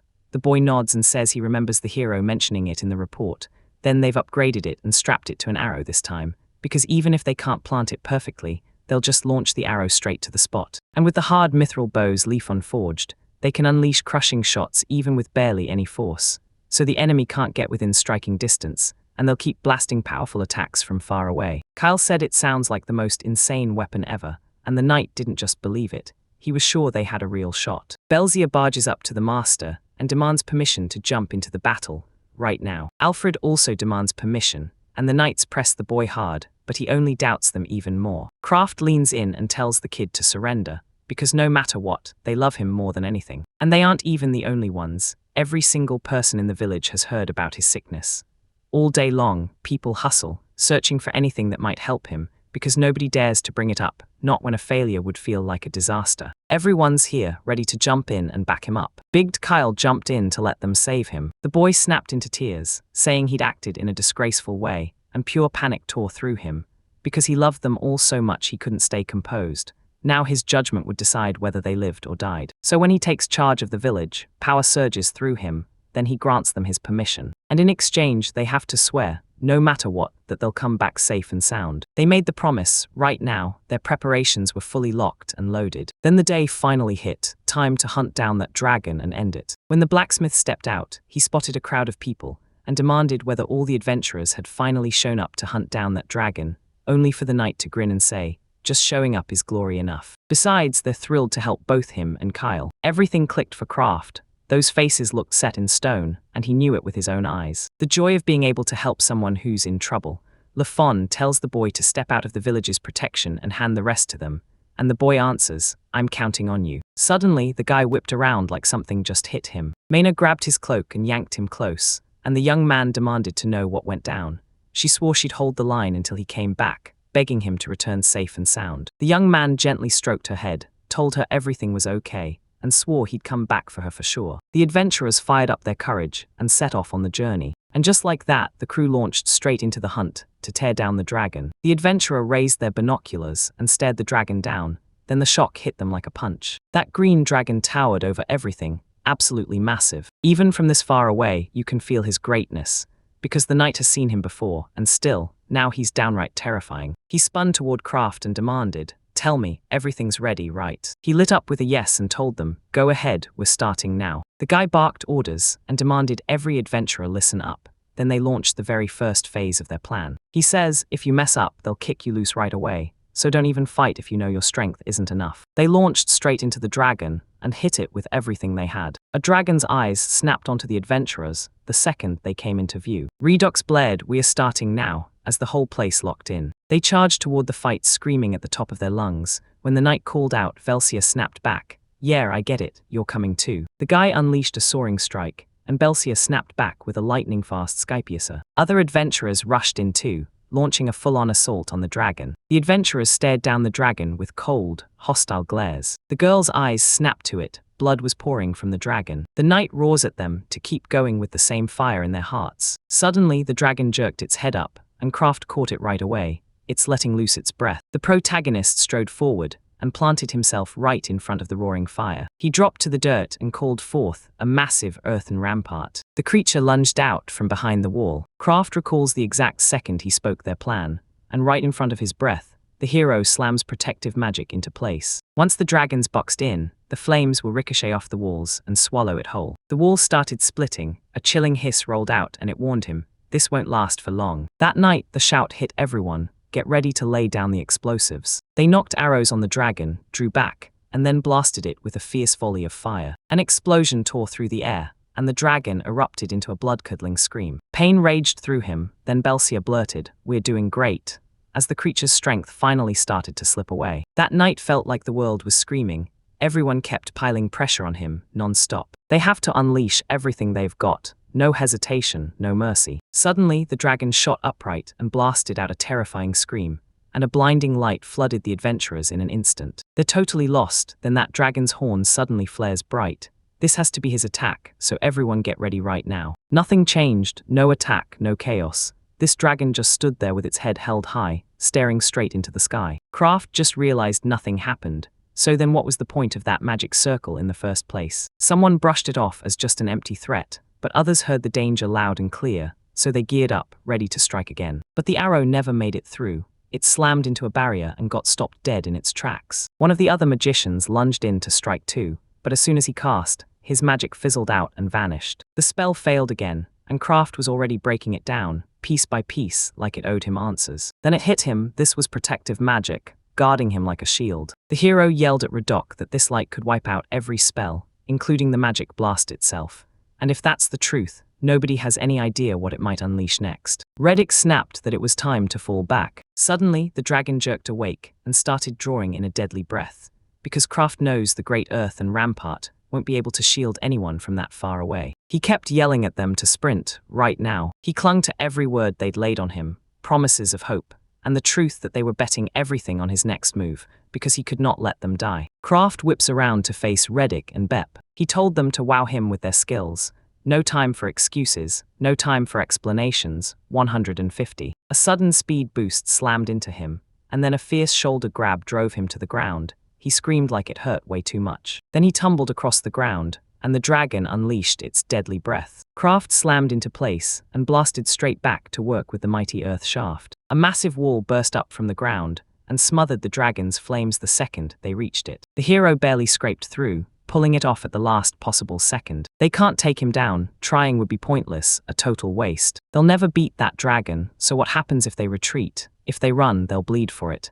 Belzia snaps her gaze to the hero. She leaned in and demanded the dragon's biggest weaknesses. If we rip off his horns, he won't be able to neutralize magic anymore. The girl told the boy to bend his head down, somehow, so the young man froze, stunned, and couldn't figure out what the knight was really asking of him. She swore that she, Belzia Fommelhout, would make it happen. Belzia grabbed the boy's courage and demanded he slam the dragon's head to the ground, because she was about to hack off its horn. The young man swears she's asking him to do this, but the dragon smashes every spell, right as the girl barrels in to strike, leaving him frozen and clueless, until he finally spots an explosive arrow. He still remembered the instant the dragon got hit.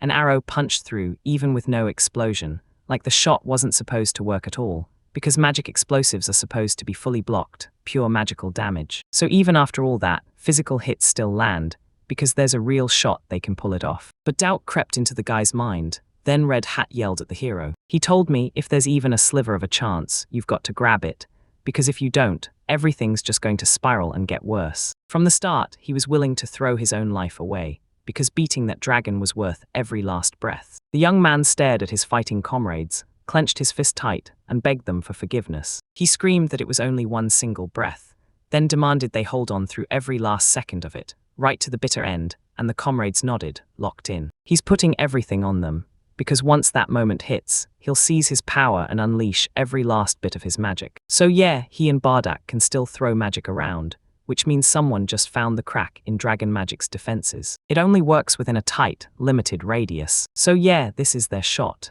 Raidoka screamed that the dragon was gearing up to unleash a blast of fire. The knights will hold the line to the very end.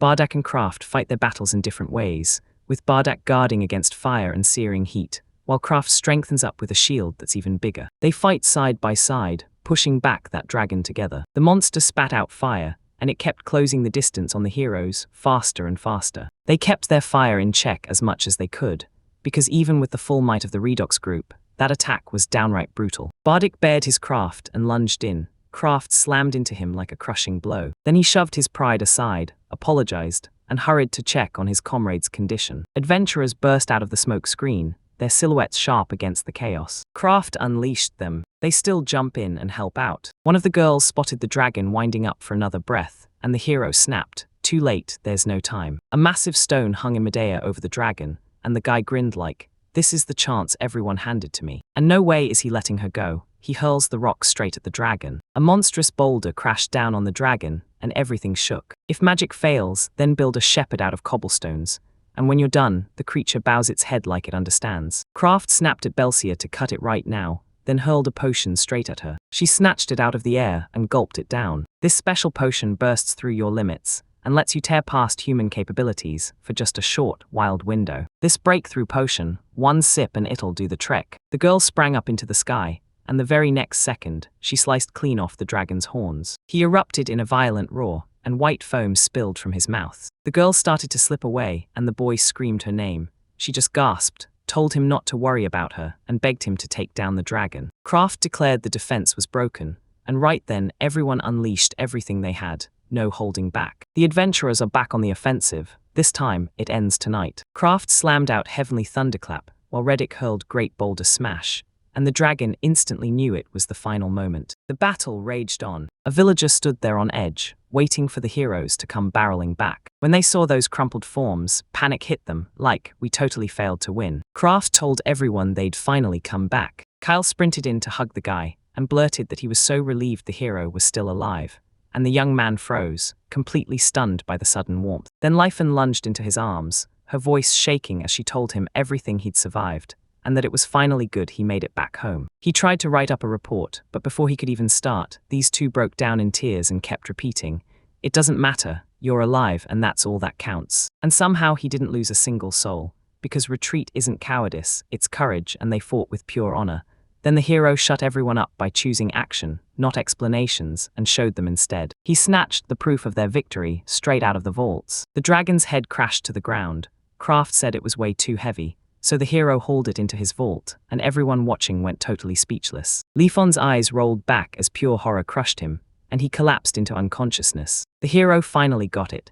This twist was way too wild for anyone to see coming, so he shot an apology out, because he never, not once, imagined it would end like this. The moment the dragon's head was displayed in the square, Lifon's rage ignited like fire. She won't say it outright, so she grabs the guy and tells him to put himself in her shoes, picture it from the outside, and right then, Kraft, still kneeling, blurts out an apology. He never expected everyone to be that shocked. Then Mina popped up, slid onto his knees, and the hero barely managed to tell her to scoot away before his legs started going numb. But the guy figured that the girl with the sweet face was asking him to let her sit on his lap, and the hero finally gave in, letting her keep right there. Kyle told him to grab his thoughts, settle his nerves, and finally spill what happened. Kraft nodded, yeah, agreed, straight up, and then he decided to brag about the battle.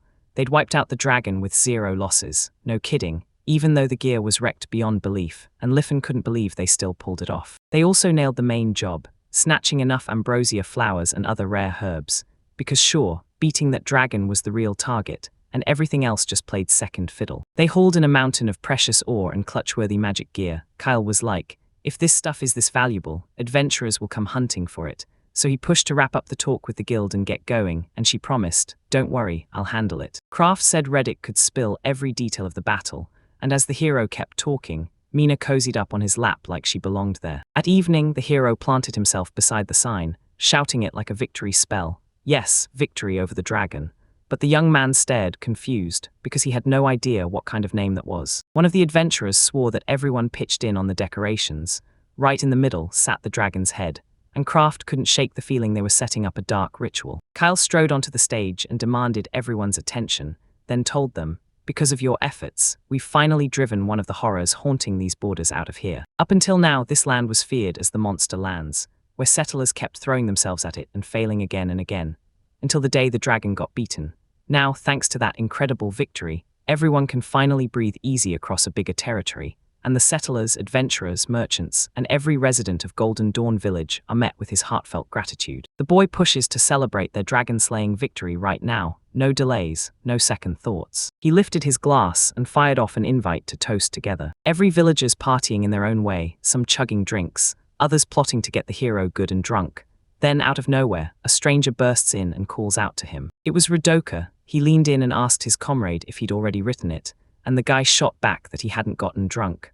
That single answer lit the night up with curiosity about why. They managed to pull it off this time, no doubt about it, because of him. Kraft insists he just did what he could, while Radok brags that he set up the entire plan, building the case, packing the adventurers, and organizing the gear, every bit of it from careful, no-miss preparation. It all came down to one moment. He stared at his hand, where a sign sat clear as day, and Kraft couldn't thank her enough. Reddick nodded, but even so, he could have cooked up something without leaning on this cross. It's hard to picture exactly, sure, like a whole crew of adventurers lining up for a mission, because he would have pulled it off anyway, and that's exactly why the night was right. The hero stared at Kyle, laughing and sipping with the residents, and basically told him, you did all of this by yourself. And just like Reddick's promised, this time everything finally clicked, all because of him. Kraft lounged on the grass, staring up at the blazing night sky. Then, out of nowhere, someone closed in on him. It was Lifon, and the hero blurted that he'd had way too much to drink. The girl burst into laughter and plopped down right beside him. She stared into the distance and quizzed the boy. Now that the dragon was gone, what would stop the village from getting attacked anymore? The young man stared at the girl, stunned, and then snapped, you're right, just to confirm it. Then he made it clear, at the very least, they'd slashed the odds of this ever happening. The girl lit up with pure joy. After everything, it was finally over. After a while, the girl slumped into the guy's side and dozed off.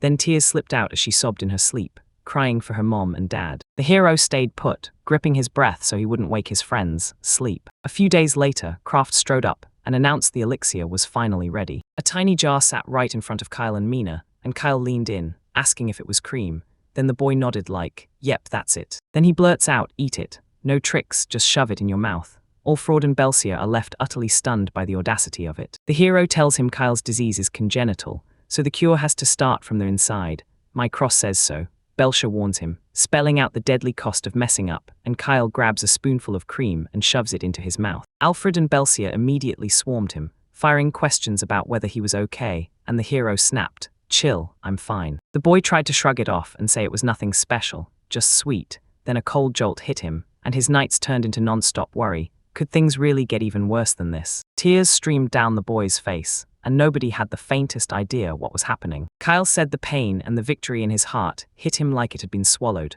like all of it was gone. The boy burst into loud sobs, and Belcia rushed over, wrapped him in a tight hug, and tried to soothe his shaking heart. She swore with her whole heart that this day would finally arrive. She was bursting with joy, and Alfred, right beside her, couldn't hold back a tear. The hero slipped out of the room to stay out of the way, and Alfred trailed right after him. The man bowed deeply and thanked the boy for saving Mr. Kyle, then leaned in and asked, "What can I do to repay you?"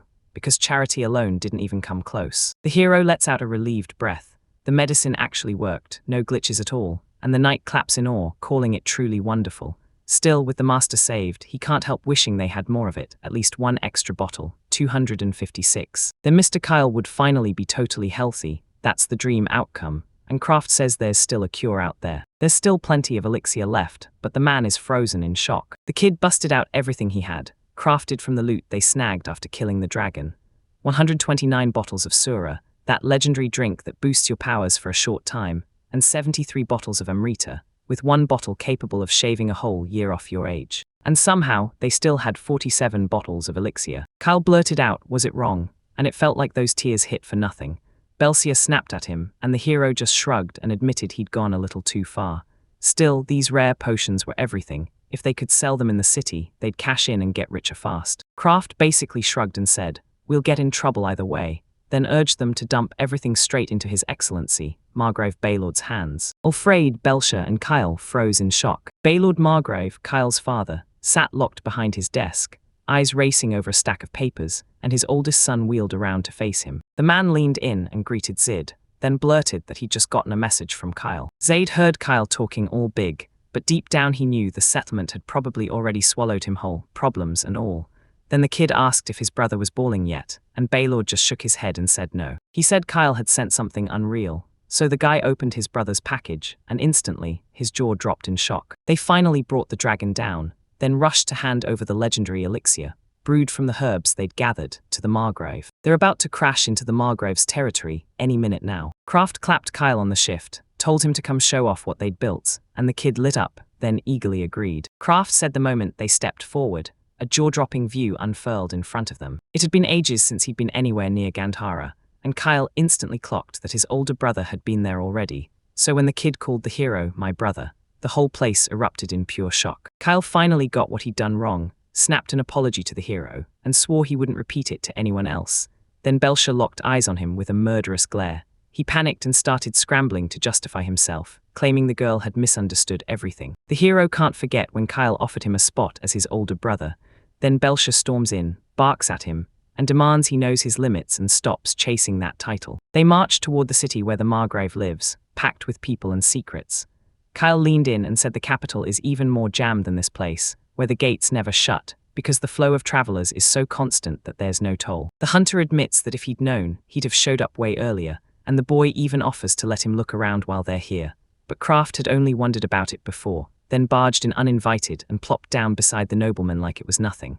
This guy never stops surprising me. Hero, you've already got that impudent bite. Now you've got to crank it up, just like you are, Belcia demanded. The heroes burst out of the carriage, ready for whatever chaos was waiting next. The guards demanded whether they were related to Margrave Baylord, and Kraft shot back asking who they were, when the girl replied, "We are the gate guards," and Alfred confirmed it without hesitation. The guard urged them to ditch the main street since it was jam-packed. Alfred nodded in thanks, and the very next second, Kyle popped out of the carriage and thanked the men too. Everyone's jaw dropped because nobody saw this coming. The guards snapped to attention, recognized Mr. Kyle, and greeted him like a familiar legend. They clocked that the gentleman looked great, and he even said, "Thank goodness, I'm finally okay." The men cheered him on, and yeah, everyone agreed that that fresh country air must have done wonders. Alfred told them it was just a quick stop on the way back, and the guards nodded like they got every detail, promising to lock the whole thing away as a strict, absolute secret. The carriage rattled ahead with the heroes inside, and the hunter couldn't get enough of the views outside. They pulled up to Kyle's house, and the boy admitted he hadn't stepped inside much. He said that when he was little, they shipped him off to a country residence, and the hunter snapped that nobles never come back to their own homes. Then Liffen started yelling at the boy. Kyle told them to ignore it all, because he'd hand his father a solid report, and he'd make sure everyone knew how grateful he was. The hunter said the boy was adorable. Belzier agreed with a grin, and Kraft swore Belzier's inner thoughts were spilling out of her mouth. Liffen urged them to step inside, but the hero snapped that they definitely shouldn't have rolled into the ruler's territory in a carriage.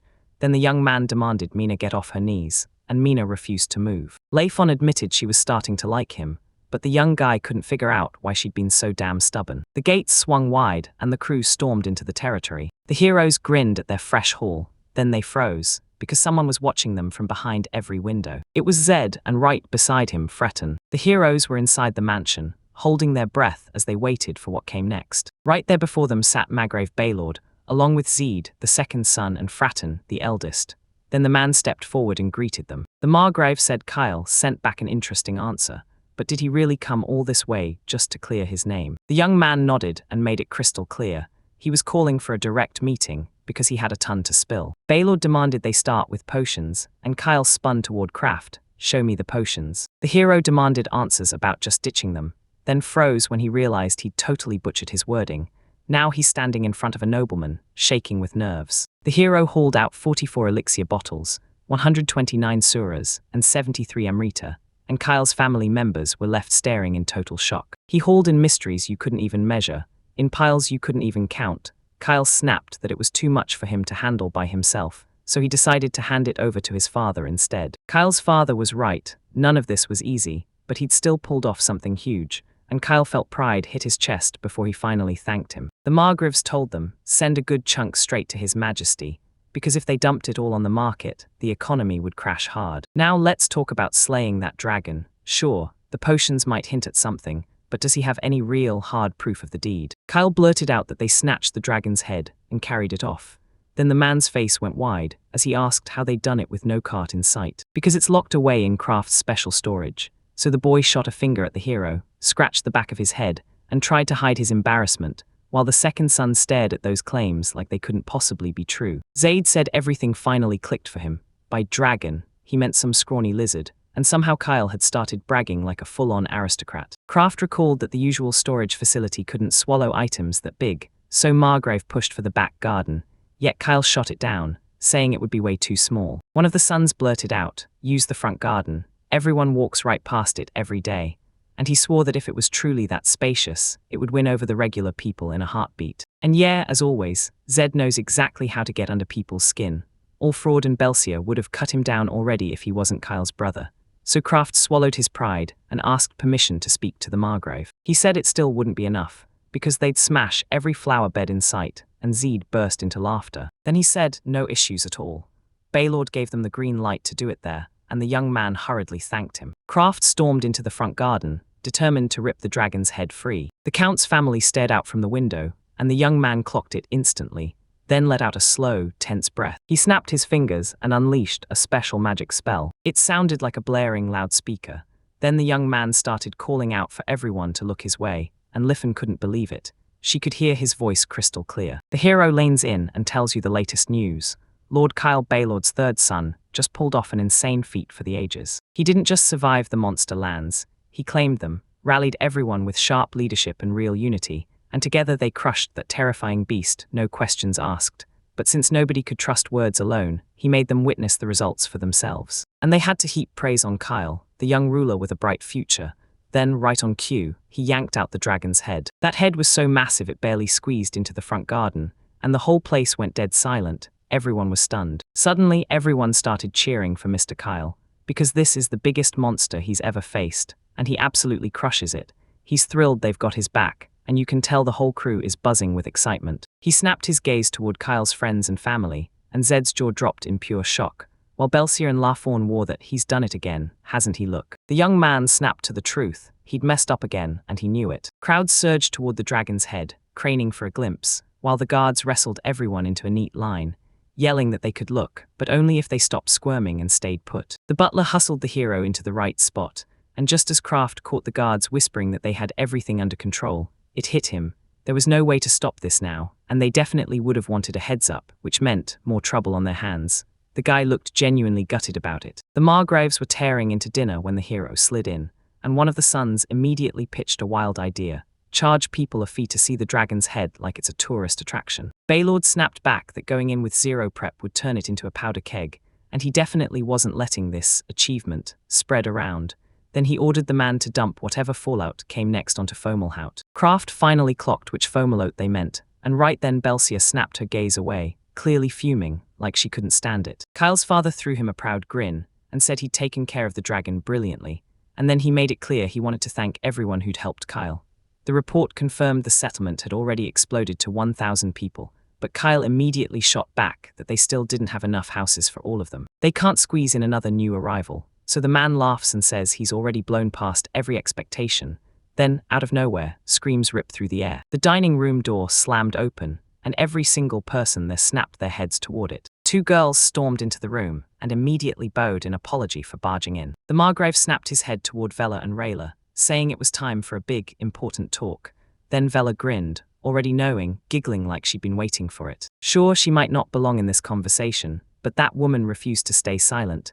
She pushed her opinion anyway, and Kyle called out to Kraft. He told the guy, "This woman is Vela, my former second lover, now my first wife, and this is her daughter, Rayla." And then he added, "She's Zaid's mother." The woman insisted nothing was wrong, and the man nodded along. Vela said Kyle's achievements were absolutely magnificent, and Kyle's face flushed as he stared, stunned, like he couldn't believe it. He shot the woman a grateful smile, but Kraft couldn't figure it out. Why did the boy look so much happier now, even though his father had just praised him? The new generation grew up way too fast. Doesn't that feel like a lot for Kyle? The woman won't admit it, though.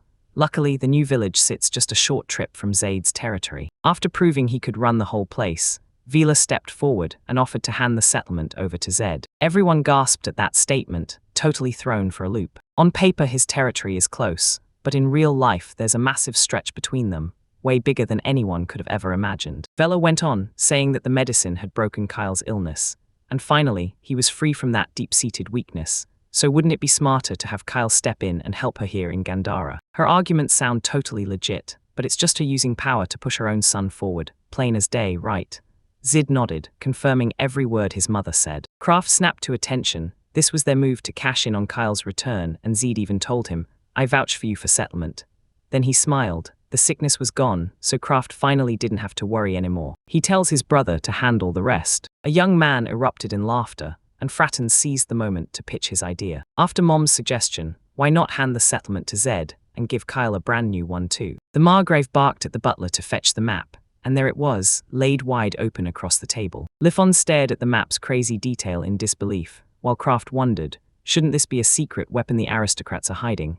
And Fratton started hunting for a better spot to stash Kyle. He jabbed his finger at a spot right near the dragon, right by the Jubatin Empire, with the Zevius Federation sitting on this side of the mountain range, plus a bunch of smaller nations scattered around them like pieces on a board, making it the perfect place to build something big. Kyle's got a knack for building settlements, so why not ship him straight there? Vela snapped her gaze to Fratton. She fired the question at him. Did he really believe her son couldn't pull this off?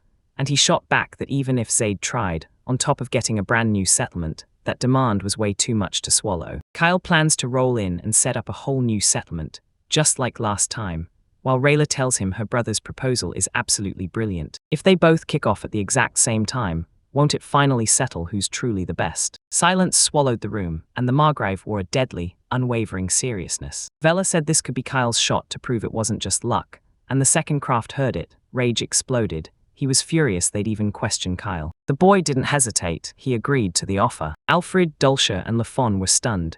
Then Zid burst out laughing, saying his brother had suddenly gotten so damn smart. Kyle's standing there with two requests, and he wants them answered now. First, he insisted on keeping the name Golden Dawn, and his brother only snorted.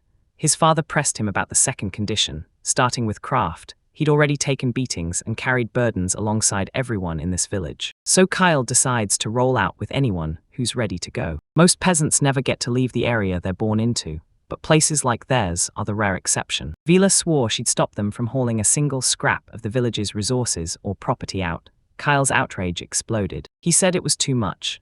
There was no way they could step into a new area without supplies, and the woman snapped back that if that was the case, she wouldn't approve either. The boy got the whole picture in an instant, then boldly demanded one thing: let guilds and solo adventurers carry their own goods wherever they go. Baylord leaned in and asked Kyle, "Are you sure this is okay?" And Kyle nodded, confirming it was. Zed declared the decision was final, and Kyle finally snapped into place, like a real aristocrat. Kraft leaned in and whispered to Kyle why he caved, then flashed a cheeky wink like he was in on the secret. Right then the meeting slammed shut and everyone scattered. Still, the Margrave dragged Kraft aside and demanded he meet him alone, telling him to come into that room later, leaving the poor young man completely stunned. After a while, Kraft finally made it to the meeting spot, and the moment he showed up, nerves hit him hard, so Baylord snapped, "Sit down." The boy took a sip of tea beneath the Margrave's unblinking stare, and his nerves were screaming. Panic slammed into him. He couldn't handle the tension anymore, so he pleaded in his head for the Margrave to speak, and then he blurted out a line about being a Twilight alchemist. The man bragged that he knew his way around medicine, and honestly, he seemed just as skilled as he sounded. So the young man thanked him, and Baylord leaned in right after asking if the boy had ever heard of Jarvel Galen. Javril is the country's top alchemist. She shattered the old rules of fertilizer and became a legend as a doctor too, and the hero straight up said everyone knows she's a famed alchemist, then admitted he's devoured her books. He pictured her clear as day in his mind. Margrave said Jarvel was working for Zaid, and it felt like she was dying to talk to him, while the hero just couldn't wrap his head around why he had to evolve people in the first place. Baylord can spot where her mansion sits, and Kraft wastes no time. He decides to leave right then. He couldn't stop fretting over how nervous he felt. Then the Margrave snapped in and ordered the boy to look after Kyle. The young man froze in shock, spun around and nodded. Agreement came fast. After a while, the craft finally slammed up to the Jarvel mansion, and the whole place felt like pure dread. Suddenly, a nearby statue jolted to life and pointed the way straight to him. Kraft's jaw dropped. This isn't just a mind, it's a monster factory, and it takes high-level alchemy to pull it off. Jarvel can do anything. The statue buzzed the mistress that she'd finally brought Mr. Kraft. Then it snapped that he was late and ordered her to take him here right now. He greeted him, then his face lit up with shock when he realized it was Jarvel standing there. She spun around and declared she was the one and only Javril, and the young man's jaw dropped, because he couldn't believe this tiny girl was the one making all the noise. She popped up and called herself Javril, then pointed at him and demanded, "Are you Kraft?" And he answered with a simple, "Yeah." His name is Kraft Walken, and he's heard all about her, because her reputation is loud enough to reach him. He also clung to every word she said, grinning like he'd just won the world. Then the guy shot forward and grabbed her hands. When he finally clocked what he'd done, the young man scrambled to apologize, blurting out that he'd only acted like that because he was bursting with happiness. And Javril nodded, saying he could already understand a few things even at his age. Suddenly, the boy's eyes snapped to it. Master Jarvel's creation, an item that purifies river water, and it goes by the name **Rambek**. Kraft had never laid eyes on him before, and the girl swore he'd studied hard, like he could spot everything. She watched him take in the details, and he thanked her, because those book lessons were pure gold for brewing medicines. And honestly, if she agreed to take him on as an apprentice, he'd be over the moon. The girl paused for a heartbeat, then blurted out his name, and the boy snapped into a full-body shudder. Javril leaned in and promised, "Just as a special favor, I'll take you on as my apprentice." But there's one catch. She heard from the high officials that he'd pulled off a miracle cure and saved Mr. Kyle. To prove he was worthy to be her apprentice, she demanded the recipe. Kraft swore he'd always had it on him, pulled it out, and shoved it into the girl's hands, and she just froze, stunned. She couldn't believe it. He just strolled around with it chilling in his pocket, and she snapped, "Okay, I'm reading it now." She dug into the recipe, then boom, announced they'd take him in as their student, and Kraft genuinely thanked the teacher for everything. He'd love to live nearby and study with her, but the only option is the settlement. Javril snapped back to the contract, tying him to the guild, then remembered she wasn't free either. She worked for Mr. Zed under strict terms and was even living on his turf right now, so the guy couldn't help asking, "Does that mean she's coming with you too?" Kraft laid it all out for her, and the moment she got it, she clutched her head and blurted that Mr. Z had to be sent to the Golden Dawn settlement. That was all she needed. He finally got it. The teacher was struggling too. The hero figured he couldn't just chase like normal since he was bound by a guild contract, not Mr. Kyle, but he still refused to let that stop him. He was going after him anyway. Javril pushed for them to take it straight to the guild, because if the talks turned ugly, she'd step in and vouch for him. The boy felt his motivation spike. He couldn't believe how fiercely the girl cared about her student, and at that exact moment, Javril was staring at the fact that he'd already helped her research so much, but it still didn't come close to what she was giving. She leaned back over his recipe and demanded, "So you still haven't posted this yet?" And the guy just stared at her, totally confused. Then he blurted out, "What does it mean?" And she froze. Could he really have never heard of academies? He is the one sharing what he knows and spreading it across the world, and she's been right there helping build that system from the ground up. So he has zero clue how to put his work into words or present it. Yep, the young man admitted it, and she said, "Write about him." And then she'd have to slap her name down as a co-author too. Yeah, even if his rage boiled over at the thought, he still did it for humanity. Kraft closed in and demanded to know if she was truly ready to be his co-author, because he believed he'd earned that honor with everything he had. Javril didn't refuse. She told him she was willing.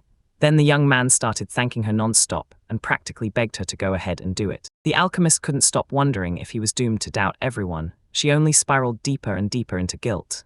40. R.I.P. The very next day, Lafon jolts awake and hunts down that guy. He shot to his feet and apologized to her on the spot. He hadn't slept a wink all night, because he'd been burning through that book the teacher gave him. Suddenly, the girl gasped and flushed red as she blurted, "Why are you naked?" He told her, "Don't panic, it's just the upper part," then shot back. And no, the panties still have to go somewhere too, because there was no way he was sleeping in his clothes on that magnificent bed. The boy begged her to look away so he could change, and Lafon snapped, "Hurry up." Mina sat in the chair where his clothes were still scattered. He told her to move, but she just froze. So he scooped her up and snapped that she can't sit on his clothes. Fresh out of his clothes, the young man blurted to Lifan why she was even here. Then she yanked his cloak and hauled him off to wherever she wanted. Suddenly, a stranger stepped right in front of them and demanded, "Are you headed to the guild?" It was Belcia. She snapped that she'd go with them, and the hero figured she must have been bored, but nope, the girl bristled. Then the young man pressed about Kyle's protection, and she hissed that anyone daring to attack His Excellency's mansion would be met with utter force. Lifan insisted the girl was clearly shielding him, but if he'd only grasped how important he really is. Still, the hero just doesn't get it, because he's the same guy who brewed all 43 bottles of the legendary potion. So the three of them could have had a sweet date, flowers, hand-holding, the whole vibe, until Belcia burst out, "This isn't a date," and snapped that he was no joker at all. When the young man finally hit the city streets, he couldn't believe it.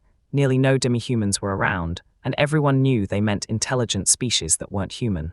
The knight grabbed his attention and pressed him. "So what do you know about demi-humans?" He told them he grew up in an orphanage packed with half-human kids. And yeah, Lifan is a halfling too, so Belcia always forgets because he looks totally normal. But the truth is, people out there discriminate, and in the barracks most folks can't stand the fur. She's convinced this is the clash between fresh ideas and old ones. Lifan even admits he knows a bunch of demi-humans, and the young guy insists she's the kind of girl who can click with anyone, like their mascot. The girl froze at how the guy addressed her, and the hero immediately clocked danger, snatching her focus to a meat skewer sitting right nearby. He promised he'd treat them, and Lafon shot back that she could feel he was dodging the real pressing problem. Then the hero agreed, "Yeah, I figured," and bolted off to buy a meat skewer. He handed Belcia one juicy kebab, then slid two for Lifan. She demanded, "Why do I have two?" Well, he clutched just one in his hands, and he snapped back that she'd need to chow down a ton, unlike Belcia. The girl burst into tears, and yelled that he had zero delicacy at all. She reminded him this morning, yeah, she was grown too, and the guy offered to grab her second skewer if she didn't eat it. She said she'd eat, because yeah, she's a total glutton. And Belcia snapped at the guy that he'd never be popular before they stormed into the Gandar Adventurers Guild. Lifan and Kraft practically froze when the guild leader showed up, then it snapped their names out loud. He said it was awesome to see them looking so healthy, and Lafon admitted they hadn't crossed paths in ages. Then the hero pressed him on why he was here, and he snapped back that it was all because of that guy. He got promoted on the spot and was named the city's new guildmaster, leading the guild and the regional adventurer headquarters. Yet the young man still looked stunned as he hurried to congratulate his boss. So yeah, the report confirmed it. Every single medicine got handed straight to the authorities, and the hero backed it up on the spot. He felt it was the smartest move. The man nodded along, and if anyone even tried to misuse those meds, trouble would hit fast. He even took on the dragon, an absolute masterpiece of courage, and came back to place 2 bags of coins in front of them, declaring it was a special reward meant just for the 2 of them. He stared at that massive sum like it couldn't be real, then blurted, "You're sure I deserve that much?" The reply hit hard. He wasn't worried about the money at all. He was just scared he'd end up complaining over something so pitiful for everything he'd done for them. Because this was way too small for a genius alchemist. "If there's anything he can do for you, just say the word," he'll throw everything he's got at it. Kraft said, "All right, then I've got one request." And even though it sounds wild, he demands it anyway. He wants to change his contract. His contract shackles him to the border village, so he's dead set on staying put. He won't be able to head to the new settlement, not while he wants to go with Kyle. Kraft steps in and flat out announces he wants to roll with Kyle. He knows it's unreasonable, but he still wants it. And when the guild leader told him he could stay with Kyle, the boy froze, totally lost, because who else would even stay? The young man shouts that his contract says, once he's in the guild, he's stuck in a specific zone they assign. Then he turns to Lifon and demands, "So tell me what it means." The contract traps him in the settlement for years. And worse, it binds him to the Golden Dawn name, so even if he doesn't want to, he's forced to follow Mr. Kyle, for the village, for the Golden Dawn. Lefon swore that Mr. Kyle would never, ever leave him behind. The guy suddenly remembered what he'd said a minute ago, and his face burst into a blush, because this was exactly what he wanted to talk about.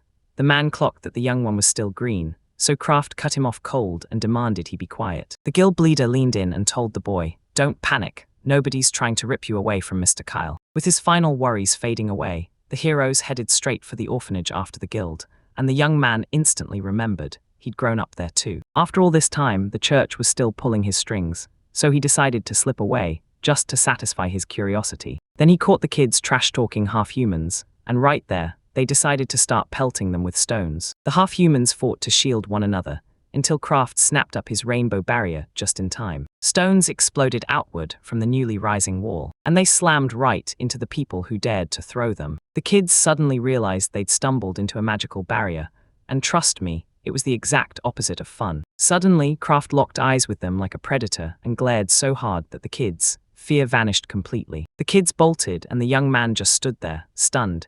He had no clue what kind of life this even was, because no matter where he went, the same chaos kept finding him. He strode up to the half-humans, grilled them about how they were holding up, and couldn't help thinking, thank fate, that he'd stumbled in here by accident. The kids couldn't take their eyes off the shining wall, and they all went, "That's awesome," while the boy just stood there, blushing hard from the attention. The kids stared at this mysterious old man and asked if he was a magician, while the hero's jaw dropped, because calling him old was wild, since he was only 20. Right then, a girl showed up and demanded the guys explain what that noise was. Then she locked eyes with the boy and immediately realized it was Kraft, while the boy, right on cue, recognized Azul. Belcia leaned in and asked, "Do you two know each other?" And he shot back, "Yeah, we grew up together." The guy demanded what she was doing there, and she snapped back that his face had only gotten a bit more furious, and that she hadn't changed at all.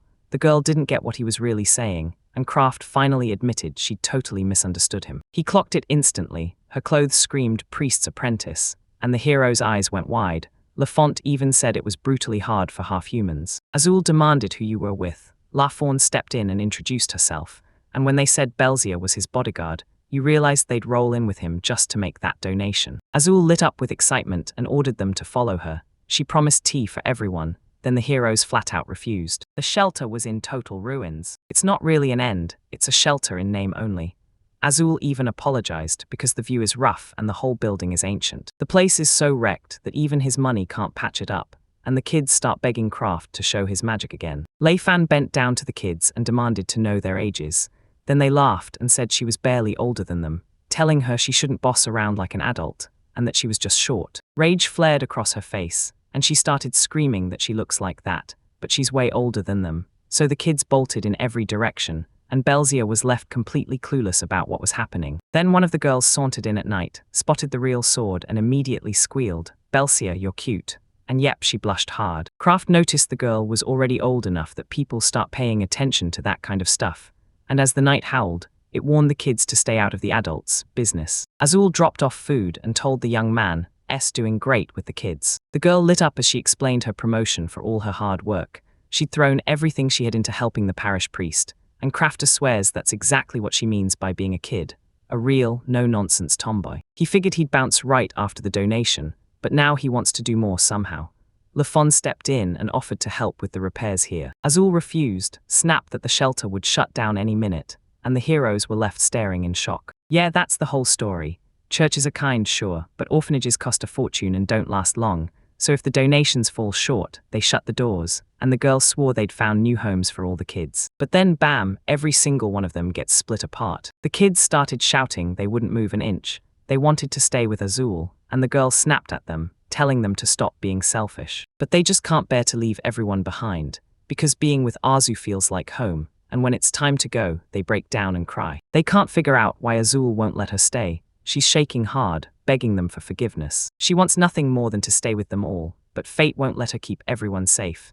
So with her half-human blood and her priest-in-training heart, she can only hunt down fresh homes for them. She fought to keep her tears from spilling, and kept apologizing to the kids anyway. Kraft paused, looked at the kids, and asked if they were ready to chase far-off lands and build a new home, so they could stay close to Azu. They promised they'd hunt her down no matter where she ran, and throw every last effort they had at stopping her, just like the guy hoped. That's exactly what he was waiting to hear. Lifon demanded, "Do you really have a plan?" And the guy nodded, then promised he'd never let them split up, swearing he'd keep them safe no matter what. On the day they finally set off for Golden Dawn Village, Azu, the children marched up to the estate where Kyle and Kraft were waiting. Then the girl blurted out a sorry for keeping them waiting, because packing had eaten up forever. One of the kids blurts out, "I never saw this coming," and then grabs the girl's attention, telling her to stand prouder than ever. After all, she runs the new settlement as its chief priest, and leads the orphanage like a true king.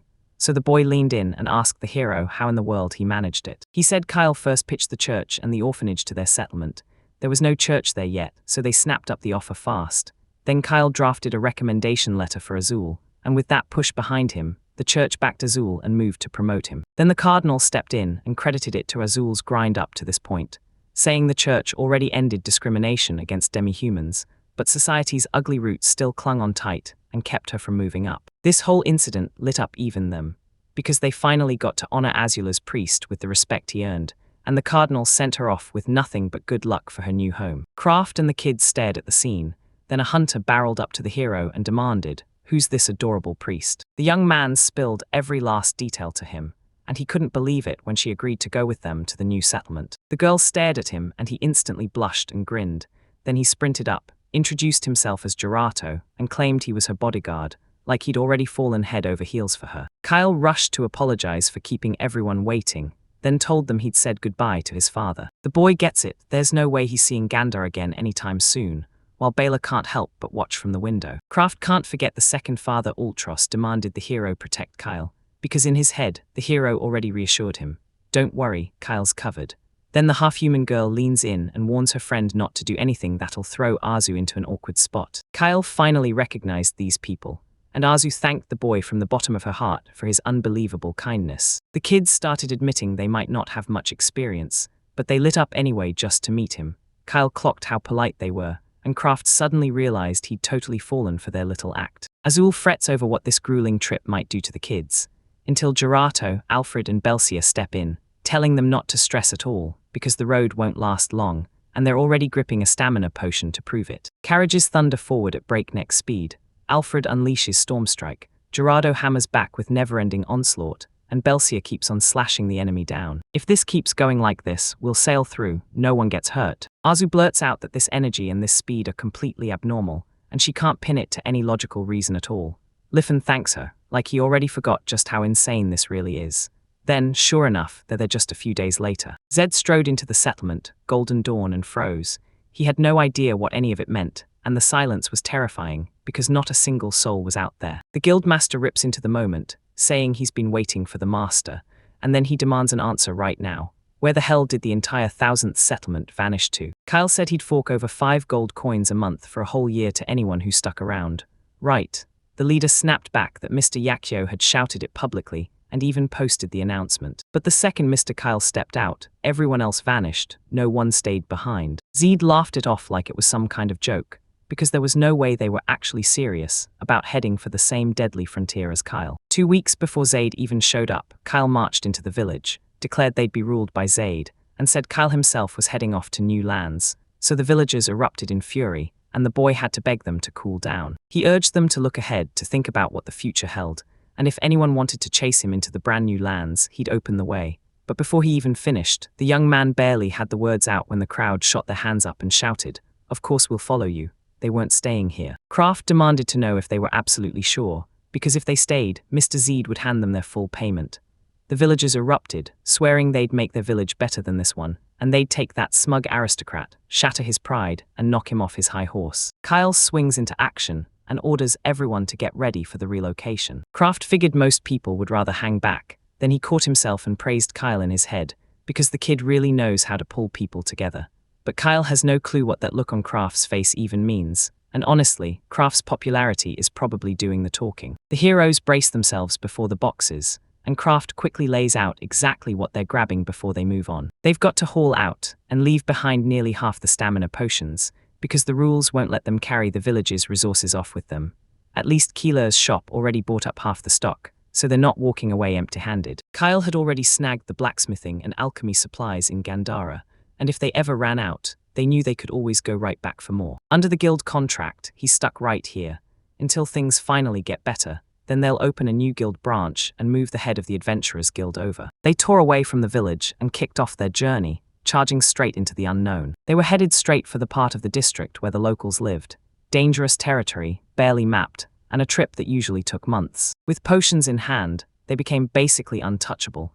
Reijuka even reported they'd already wiped out the pests, and the other guy tapped into extra energy to forge a road they could use later. They raced ahead at full speed, and nothing went wrong. And before they even blinked, they were already there. Kyle thanked Leifan and Alfred for sticking around, and Leifan smiled as the girl confirmed the nearby monsters were gone.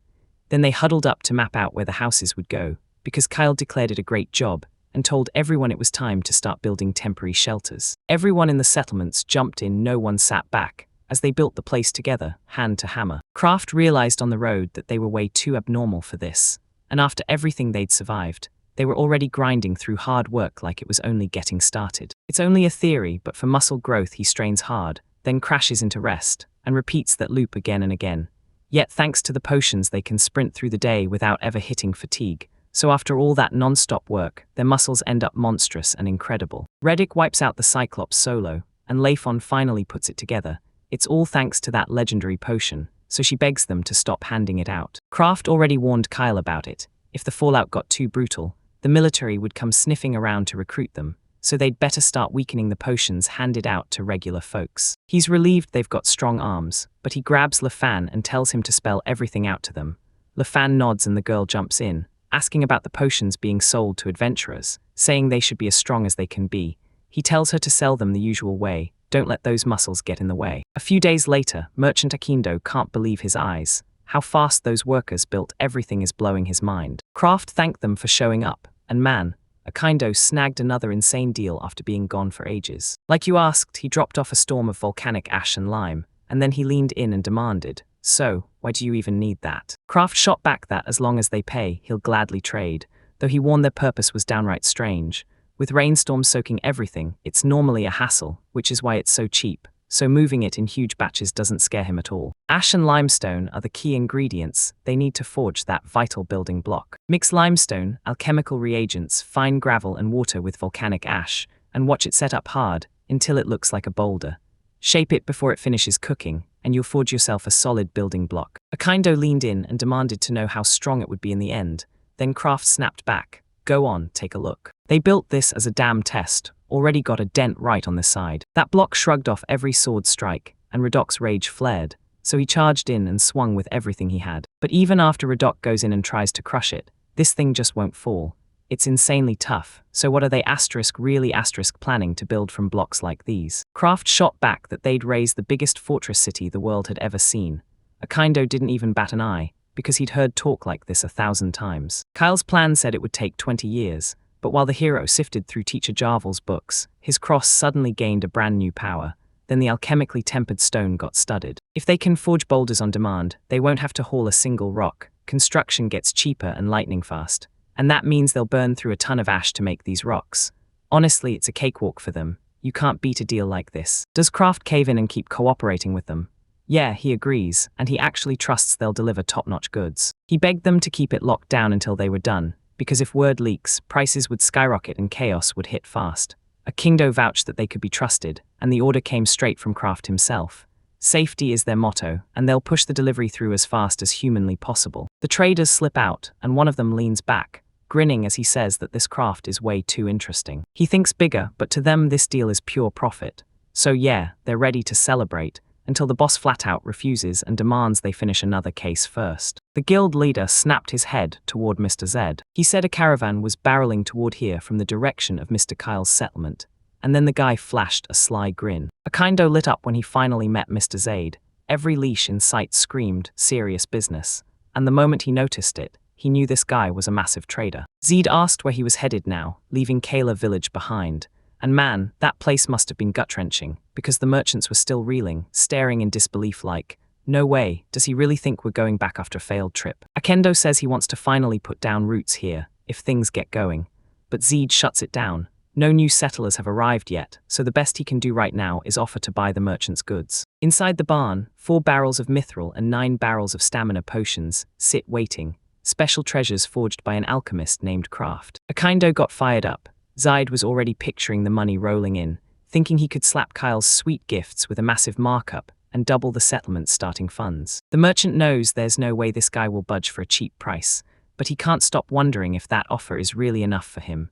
Then Zed's eyes blaze wide, because holy, what if a whole kingdom can foot the bill all at once? Does he really walk around with that much cash? The merchant shot back. I've heard a ton of mithril was found here, so I'm coming to buy every last drop they've got. It paled next to the settlement's first big stash. Z agreed to that amount. The merchant thanked him, then swung back with a sharp request 5 times over. After the favor he pulled, it's almost like he's asking for forgiveness. So will he really let an in-guild be founded right here? If he hands over his company's hotel's special perks here, they'll happily fork out 10% more in taxes. Even if the payout at the finish is small if he wants to take the shot. Let him, taxes are coming either way, so honestly, he's got more to gain than lose. He decides to squeeze every last drop out of it, declares that 10% is nowhere near enough for a real monopoly, and then agrees to the 20% deal. So the dealer signs off too, and the exclusive agreement is locked in. Zid never expected Kyle's stuff to cash out this big, but it was his brain that did it. He sold everything for way more than he ever planned, and now he's going to prove it to Kyle. The assistant asked if this was the right move, and Zed basically proved it wasn't, because it gives him the perfect advantage. Akindo then snapped that since he sold the potions without even using them, he never saw the vein hidden behind his own hall. Jarvel burst into the city and spun around, scanning every corner like something big was about to happen. She couldn't figure out why this place was packed with hotels, and when Zid snapped that she was late, she finally realized it was all her fault for not showing up. No matter how hard he pushes, the only thing this place will build is hotels, nothing else but a bar, a store, and a cart repair shop, so adventurers won't even linger and the settlers just rush through. He gets exactly what's going on, and he refuses to let this village stay stuck like this. The girl snaps back that she doesn't need anyone explaining anything, she's just arrived herself. The merchant's assistant grins and says, after every single tax is paid, we still rake in a huge profit. He can't even believe how he pulled it off. Akindo slams a hand on the table and tells him to look. Turns out it's a document detailing the potions he bought from Mr. Z. He undercut him and sold those potions for way less than $1,010.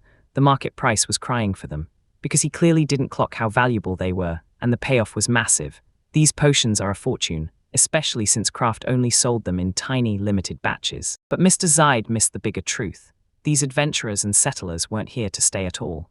They were rushing toward the new village of Golden Dawn after hearing about Mr. Kale, and they planned to move on. Yeah, for a normal person with 0 potion crafting skills, it'd take days of brutal wilderness just to reach the new settlement, unless there was a village to stop in and rest, because then this place would be perfect for an inn. He finally got why he'd locked in this exclusive deal. Just like Akindo feared, people were still pouring through, and these hotels were booming. So Zid shoved Jarvel to dig up what was happening here and why nobody wanted to live in this place, and the girl just stared back and asked, wait, am I not supposed to be an alchemist? For a merchant, his nose is his lifeline. He has to sniff out easy prey before anyone else gets the chance. Tonight, they finally get to drink, because it's time to celebrate, but Zed is screaming that everything should have turned out differently. In this tiny town, a bunch of girls huddle close, staring at something like it's about to change everything. Then one of them leans in and asks if the main character is really sure about his choice. They're staring in awe at the gorgeous church he built just for them, and the girls clock how huge it is right away. Then the young man drops the truth. They're planning to build a massive city, and the church has to be just as big. Are you really worthy of something like this? The protagonist tells her, just go all in, use every bit of power you've got. And right on cue, the little boy steps up to help too. Then the young man glances at him and is instantly stunned. The kid blurts out, asking if the young man will teach him magic. Then the protagonist freezes, not sure what to say, but when the memory of his promise hits, he nods and agrees. The protagonist promises he'll teach them a few basics every week, and the heroes whip around to look at craft, shocked he's actually cool with it, until the young man grins and says, "I was gonna teach you myself anyway." He flashes a smile and tells his new students, "Listen close and remember everything." The girl stares at him, full of awe, and realizes he's rock-solid reliable now. Then one of the guys chimes in, "We should just call you Azula." The Golden Dawn Castle City is shooting up fast, and the big plan is wild. Eventually, it's going to be triple the size of the capital. All across the land, people are rushing in after the rumors spark their curiosity. Every single one of them brings their own special skill, and when they link up their words, it turns into something powerful. His girlfriend leans in and asks how things are going, and he waves it off, telling her everything's totally fine. They're perched on a towering wall, staring out like it's the best thing they've ever seen, and the protagonist can't help but call the view mind-blowing, because their growth is exploding. And even now, people are already figuring out how to master the water supply. The protagonist blurts, "So, what kind of giant building is this?" And the girl smiles, saying it's a house for immigrants, built with a brand new kind of building block. Then the protagonist's jaw drops. "Wait, you supervised the whole construction?" And the girl nods, admitting it wasn't easy once you realize how many people were already there. She agrees, and leans in to ask if he knows what privileges come with trying to earn permanent citizenship. People like them get offered a choice, support, or housing, and once word hits, plenty of masters rush to this remote spot.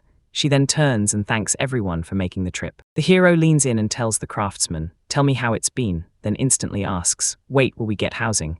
The hero grins and answers, "Already done. We've even set up proper houses, and for anyone who crushes their work, the city's got high-class spots waiting too." The girl whips around to Mr. Kailu and tells him, "You've got to tell the craftsman this." And when they hear it, their eyes go wide, because if they do an amazing job, they'll get a top-tier house in return. Everyone bolts into action from their own specialty. One jumps on plumbing, flooding every house with fresh, top-tier water, while another races to patch the high spots and lock down all the scaffolding. The girl grins because everyone's got that fighting spirit. And Mr. Kyle hyped the workers so hard it's obvious even with the naked eye. The hero just wishes everyone good luck. The heroine declares that, as a rule, craftsmen never get to live in fancy high-class homes, so everyone's celebrating the chance to snag a real place worth living in, and the young man can't hide how happy that makes him. Except Kyle somehow already knows all about this kind of stuff. Day by day, Kyle keeps winning people over, then his new prospects turn terrifying. Suddenly, one of the heroes yells that the stamina potion effect has changed, and the girl snaps in agreement. She can't sell anything stronger to ordinary people anymore. Even so, they're still crafted properly, so they won't spoil, and the effects keep going for a full day. The protagonist admits he thinks it's a pretty great deal, and the man nods like, "All right, then I'll buy everything you've got for that amount of gold." The protagonist leans in, greets Silura with a warm hello and asks how she's doing, because she practically lights up, thrilled. Then he wonders if she really bought the place, and when he hears the answer, he's stunned. It cost a fortune. She smiles and tells him the reason. Mr. Kalu helped her pay it off in installments with no interest. And then the orders kept exploding, big ones, tons of them. So everything's suddenly running smoothly, all because the protagonist teamed up with the Craftsman's Guild to handle the potion wholesale. The girl turns to him, eyes shining, and thanks him with all her heart. The young man grins and says he's just happy he could help, then tells the girl not to hold back. If anything's wrong, she needs to reach out to him right away.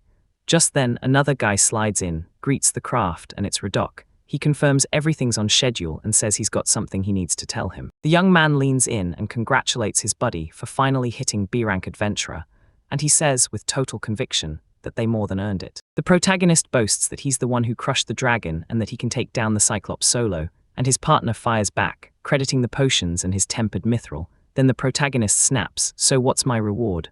Only for the warrior to turn his back and point to the sword hanging at his side, asking, "Is that what you meant?" The young man shoots back. This reward could be perfect, because he's never found a ball that fits him this perfectly. Now he can drop a Cyclops with a single strike. This blade was forged by stuffing a dragon tooth into timbered mithril.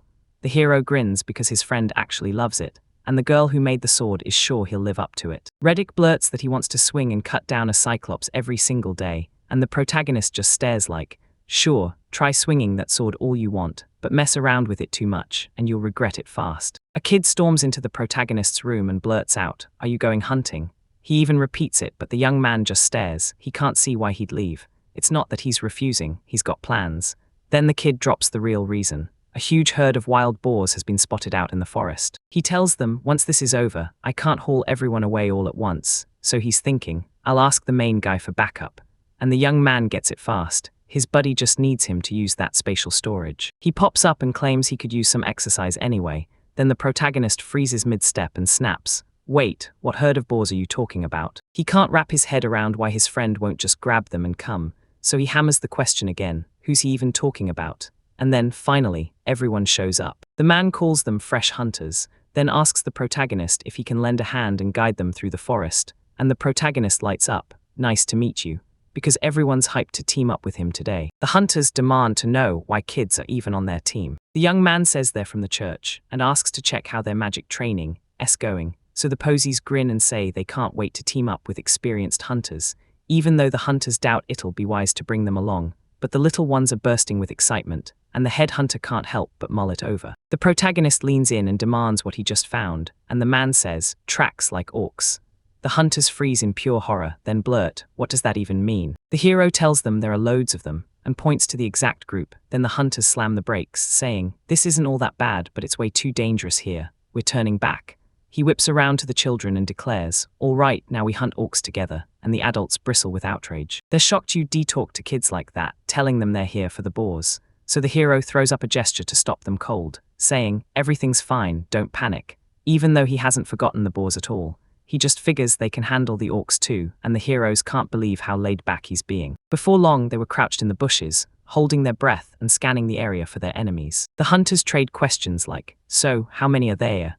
And when they learn it's about 6 orcs, the number sounds almost small, until the main character shrugs and says there won't be that many adults, and the hunter beside him starts trembling like fear just hit his bones. Not long ago, he was the one shaking in fear. Now one of the kids snaps to look at the main character and asks, can we really handle all these enemies? The kid flashes a grin and tells him, don't worry, everything's going to be fine. He tells the kids, with a bit of practice, and what you can already do, you'll handle it no problem. He's convinced that when they drag those materials in from the orcs, the girl's jaw will drop, and those words light a fire under the kids. They vow they'll do it. Right then, the heroes snap into position, battle-ready and charging headfirst into whatever comes next. The adult hunters freak out. Are they really putting kids on the battlefield? This is insane. But the main characters, students clench their fists, charge first and sprint into the fight, boosting their agility with pure power. The men stare at it in pure terror. Kids tear into the ice with the icicle and storm shot skill. With that perfect combo, they finally dropped one orc, boom. The hunters can't believe their speed, their agility, their grace. And then one kid charges straight into a whole crowd of enemies, screaming that it's his. With one brutal cutting move, he wipes out the entire crowd single-handedly. Next, lightning crashes down in a blinding, falling flash. After a few seconds, the opponents are basically wiped out, and the kids bolt back to their teacher yelling, we did it. They're cheering because they handled their foes solo, and the hunters keep asking each other if this has to be a prank, while the kids wipe out every last orc in the blink of an eye. The main character smiles and says, it's all fine, but they press him again, faces drained with horror. The man blurts that he's totally abnormal, because yeah, even grown adults risk their lives just to fight orcs, but only a handful of special kids can handle them like it's nothing. Then the hunters snap, so who are they? The young man spins toward him and admits, to be honest, these kids down mana and stamina potions every single day, and I made them train their asses off. The hunters stare in shock and fire back, wait, so you're telling us they really drink your potions every day? The protagonist says he's been telling them about the mage once a week, but the Rayadok group still pushed their training too, harder than anyone else, so they leveled up fast. And get this, their gear is forged from tempered mithril, with every piece dialed up, armor, gloves, boots, and even the alchemy reinforced fabric. The hunters can't believe what kind of gear the kids have, and the protagonist snaps, saying it feels way too extravagant for children, but he still refuses to let them get hurt. The kids rush to their teacher, all smiles and big bragging rights, and the young man chimes in that they truly crushed it. Still, it's a long road ahead, so many mistakes to spot and fix. The kids stare at each other like, did we really botch the teamwork? The young man shakes his head and says, no, this isn't about teamwork. You just misread what was happening. A surviving orc peeks out from behind the bushes, and the hunter snaps an arrow into him. Then the children whip around, terrified, as the truth hits. The man grits out that they missed yet another chance that could have put their lives on the line, and the young warriors slump in bitter disappointment. He told them, the kids who handled those orcs already blew me away. Seriously, you crushed it. So here's your reward, take your materials. The hero nods and vows to break the orcs apart for parts, then cashes in. He wants to see exactly what he'll get. The kids beam like it's the best day ever. The hunter calls it a pretty sight, but Golden Dawn's village feels downright terrifying. The maid beams at him, greets him bright and early, and calls him master like it's a command. Before he could even start making Ruko, the girl grilled him about the dragon material doll, and when he explained, he admitted it was basically the look he wanted. He told her this would be his first time taking on work like this, so he needed her guidance. Klyushka grabs the blueprint from him and demands to know why he needs a doll like that. So he forges one with materials meant to build the mightiest skeletons, golems, and gargoyles, a creature so powerful it blows past even the bosses of ancient dungeons. The main character basically says, I need someone who can keep secrets, move around this house without a fuss, and protect the people inside. And then he straight up calls it what it is, an assistant maid. The girl gasps that he nearly scared her to death, and then you realize, if he only needs one maid, he should bind that maid as his familiar. Make it feel familiar. Once the maid lands in the room, she instantly has everything she needs, and she's about to learn something crucial about him. The girl admits something still haunts her, then decides to act on it, so she crafts a gift for the main character. The girl pops open a box, and a massive, priceless gem bursts into dazzling sparkle. The protagonist blurts, "What is it?" And the girl grins, a personality stone. Once it's in, it shapes the doll's character and behavior like the doll's very brain. Then she adds, and yeah, it's unimaginably rare in this world. And in this stone, he shows her the heart of the finest person the whole kingdom has ever made. So when the protagonist stares at it, surprise hits her like a punch. The girl leans in and asks if he's truly happy about it, because she did the exact right thing for his future doll with that stone, and it's not going to work as some deadly killing machine. And the moment he realizes how much she trusted him with something this important, it hits him hard, like he can't help but be touched. He wraps her in a tight hug and blurts out heartfelt thanks. He says the girl is the best teacher because not everyone can stomach that kind of sacrifice for the students. Then the heroine shoves him away and tells me, super softly, "Just hug me." And the young man blurts an apology. He didn't recognize her as a girl since she looks like a kid. She shoves the doll into his hands and tells him, "Don't you dare make anything weird with it," then warns that the main character better not try teaching her any fight tricks. The young man grins and blurts that he can't wait to ask Lifon to build him a body, because he's dead set on making the best made thing in all the world, and the teacher just sits there thinking, man, how simple can you get? She whips around to face the main character and blurts out that there's one more thing she has to tell him. She wants to talk to him about the research, and the young man admits he hasn't even given it a thought. Then, like a promise fired straight from the heart, he swears he'll hand over every research result to her. They lock in the plan. This time, the heroine will team up with him as his co-author again.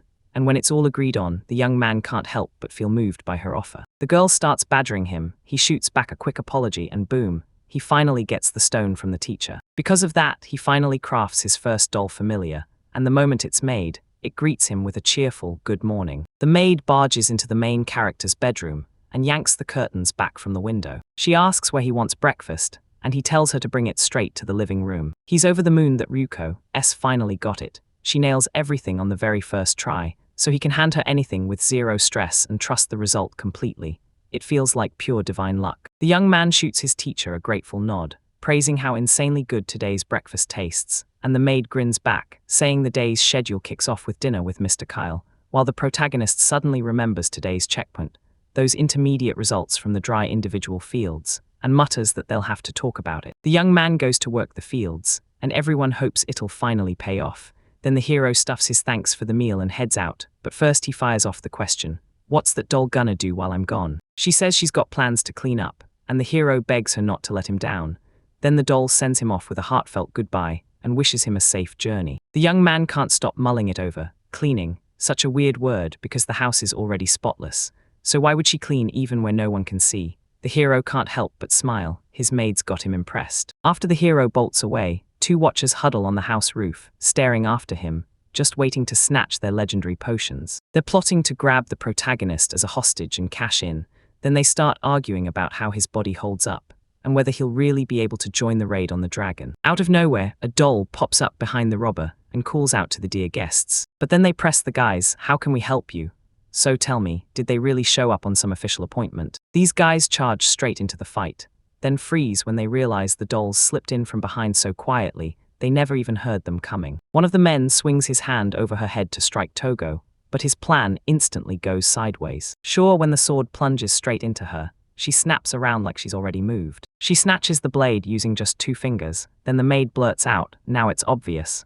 They're the so-called thieves." The maid slams the ball with a single brutal sweep of her blades. Bam! The man stares at her, stunned out of his mind, like he can't even fathom how she grips that blade with zero give. And right on cue, the doll charges into attack. She darts in on the second robber and slams him with a hard slap. The robber snaps to the side and vanishes in a blur, while the girl and his partner stare after him, stunned. Lafon and her master were putting the finishing touches on a defense that's way harder to crack than they ever imagined. Try doing that in shoes. The maid will never forgive them, and the robber just stares, totally amazed. He bolts to escape his opponent. Then, out of nowhere, something slams shut in front of him, blocking his path. The man snaps his head up and locks eyes with the maid standing right in front of him. He swings toward her, scrambling to justify himself and beg for mercy, but the girl stares back with a cold, empty look. Turns out the craft never even realized. This girl was dumping a mountain of dragon materials, and for her personality, the best world, Mage Maid, was secretly something different. She didn't just become a top maid. She forged her own identity and left everyone else in the dust. I had no clue until the girl tells me the cleanup is already finished. A voice snaps and calls the main character's name, yanking their life in a new direction. A boy on horseback grins and says good morning, and the young man fires back, asking if he can really ride. The kid laughs, admitting he had no idea how to do it until right this moment. Thanks to the main character, his health finally rebounds. Now he's hitting writing lessons, and Mr. Kyle is proving he's a non-stop hard worker. He can't gallop yet, but he's already mastered the art of walking. The girl blurts, "Let's go take a look at the fields." The protagonist blurts, "What's wrong with your animals?" And the heroine jumps in shock. She swears she told the merchant she needed 2 top-of-the-line racehorses, and that's exactly what they delivered. When they talk to the bird, she says it's got this oddly sweet affection, and the hero can't believe the racer's bizarre name, especially since it's not the village name that got picked. The heroine then squints at his face and asks what's wrong, and whether he actually wants her wing. Out of nowhere, the hero gets tackled in a warm hug by a little girl. Then he blurts out whether Mina's coming too. She grins and says, "If you think she'll be in your way, we can just ask to have her returned." Tears suddenly brim in the little girl's eyes, ready to spill. Men rush up to the heroes and start yelling at the young man for somehow making his mistress cry, but the kid snaps back to quit it. He swears he did nothing. Kyle, he says, painted him as the villain in the first place, and the boy finally apologizes. The protagonist leans in close, dares the girl to not cry, and shoots out the idea of them going somewhere together, like he's completely wiped the knight's cruelty from his mind. If he manages to piss them off, they'll kill him right there on the spot. So the main character presses him for what went down in the fields, and the boy snaps back that it's tied to the fields that were just planted. Out in those fields, something impossible just happened, so the protagonist grabs the truth and demands, what exactly is going on? He gratefully praises the women for how they made sure the heroes got dragged through the mud and ended up right back in their hands. The young guy says he heard something big went down in the bedrooms. She fires back that it's way easier to see it for yourselves than to spell it out. Then the woman shows them exactly what happened. The hero freezes, utterly stunned. The young man blurts out, "What is this?" And the woman smiles and says, "It's all wheat." The heroes can't figure out why their planted wheat turned into a full-blown forest. No way that much could have grown like this. The woman just shrugs and says plain wheat really does ripen this way. But then she remembered something that could change the fate of the wheat. Anna recalled how the main character handed them a special fertilizer, and last month they planted wheat soaked in his product. The first sprouts popped up fast, and they couldn't stop celebrating. And in the blink of an eye, the wheat had transformed into exactly what they were staring at now. So the young man just couldn't accept it. Yeah, his fertilizer sounded amazing, but could it really be that powerful?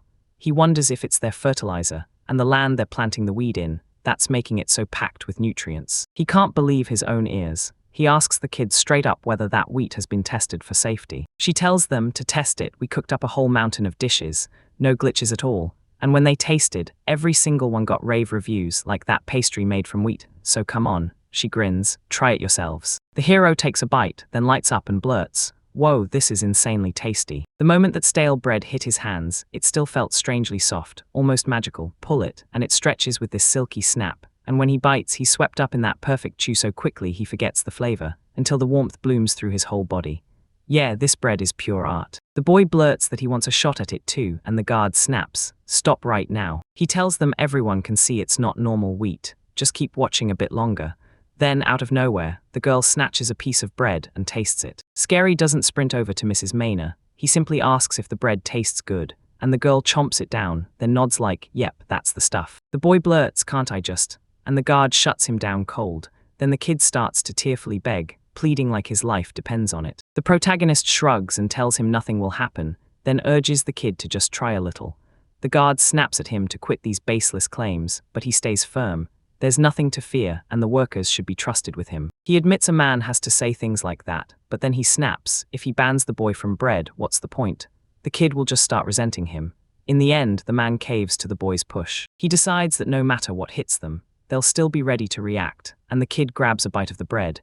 His eyes light up because it's insanely tasty. With wheat like that, they could expand what they're stitching and grow the whole operation. The workers swear they can replant it if they use Mr. Krath's fertilizer, and since the land is so strong it doesn't need to rest, they'll sow wheat several more times this very month. So the hero practically cheers, pushes to expand the fields, and urges them to harvest the whole crop they have right now. The boy blurts out, "Can you really make enough fertilizer for what we need?" And the young man grins, "Yeah, more than enough." He promises the harvest will feed everybody, with extra to ship out, and with those fields spreading, the power of the Golden Dawn keeps surging higher. Wheat pumped up with special fertilizer is flying off the shelves like crazy, and ever since the main character stepped in, traders are lining up just to snatch your wheat. Now he's even toying with changing the name. Days later, the action erupts in the adventurer's casing, and the cat girl grins at the main character, wishing him a killer day. The protagonist insists it's not about making a choice for her at all, and she snaps back. Gentlemen and adventurers, drawn by rumors, keep rolling in one after another, and lately, she's been working for the Adventurers Guild. Now that Golden Dawn is finally calm, the protagonist lives at peace, smiling like the world can't go wrong, until the girl leans in and asks what he wants today, because they've got plenty of rare specimens waiting. The hero gets asked if in this case they can get by with just one high-quality stone, and the heroine fires back, asking if the rest are any good. He breaks it down. Most of the stones in their collection are plain, ordinary, or straight-up low quality. The girl stares in disbelief, admitting she never even suspected it. The cat girl tells him this city reeks of weird materials, so her detection magic can't pin them down, and she's relieved he's willing to help, until he snaps that he never agreed, and that just because he can detect things doesn't mean he has permission to use it. She fires back that if they want an official order, it'll cost a pretty penny. She insists everything's fine, tell them Kraft himself signed off on those materials, and they'll believe her. The protagonist snaps back, asking if his thoughts are just a punchline to her, because how can anyone trust the word of someone who never had permission? She smirks and says he clearly doesn't understand who she really is. She decides she'll do whatever she wants, but she makes it crystal clear. He's not taking the blame for whatever happens next. Meanwhile, the protagonist's student is grinding in brutal training, pushing their limits every day. He's already shredding with masterful sword strikes, like it's nothing. Seasoned hunters claw their way to stop the kids. The girl launches her arrows like a storm. The hunters claim they're boxed in, and the adults start whispering, "Are those kids the protagonist's students?" because they look way too young. In the meantime, the young man freezes in shock, eyes locked on whatever he's just spotted. He goes up to greet his acquaintance, and the young man fires back, asking why the kids are training alongside the adventurers. Reddick just shrugs and says he wanted to test their strength. Turns out that legendary stamina potion hits insanely hard, so the villagers only get a weaker batch, yet these kids are out there beating the same legendary potions the adventurers use. The protagonist didn't know how this would end, so he grabbed Radok and told him to watch the children closely. The boys can't wrap their heads around it. Why are the kids this wiped out, if the potion's supposed to be doing something to them? The protagonist tells everyone he sent them to train today. No legendary potion at all, then drops the bomb. 2 of the adventurers who battled the kids are C rank, while the other 2 are D rank. So yeah, these kids, real power can stir up major trouble, even for foreign tourists who think they're just passing through. Because of a mystery incident from the past, the top 3 ranks get handed out only after brutal no-mistakes inspection, and the hero just shrugs, saying that for most adventurers, even landing one of those spots is already a dream come true. He pushed his students way too far, and now that's exactly what they're capable of, thanks to the steady hand of the legendary Golden Dawn group. The hero tells himself he'll have to adapt to this place's wild pace and weird common sense, but his comrade cuts in fast. Forget how the kids grew from training alone, it was all your legendary potions, because his alchemy is nothing short of incredible. A man bursts up to them, grinning like he finally found his people, and the protagonist clocks him instantly, the head of the Adventurers Guild. With a bright offer on his tongue, the man tells the young hero to come walk with him. The protagonist shoots out that, with the way things are rushing, something in the city just went down.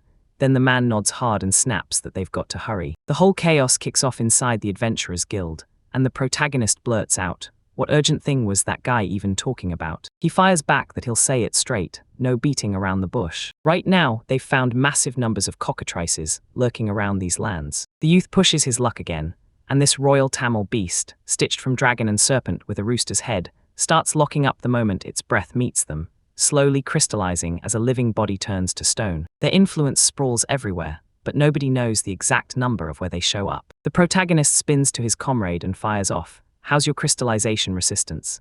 And the guy smirks, saying that with light breathing he can keep it under control, because even adventurers like him can't fully shut crystallization down. The protagonist leans in and demands the rough number of corallusks, only to get shut down with a blunt answer. There's no exact count, so it's just an estimate, and it could easily climb past several thousand. The main character is absolutely horrified.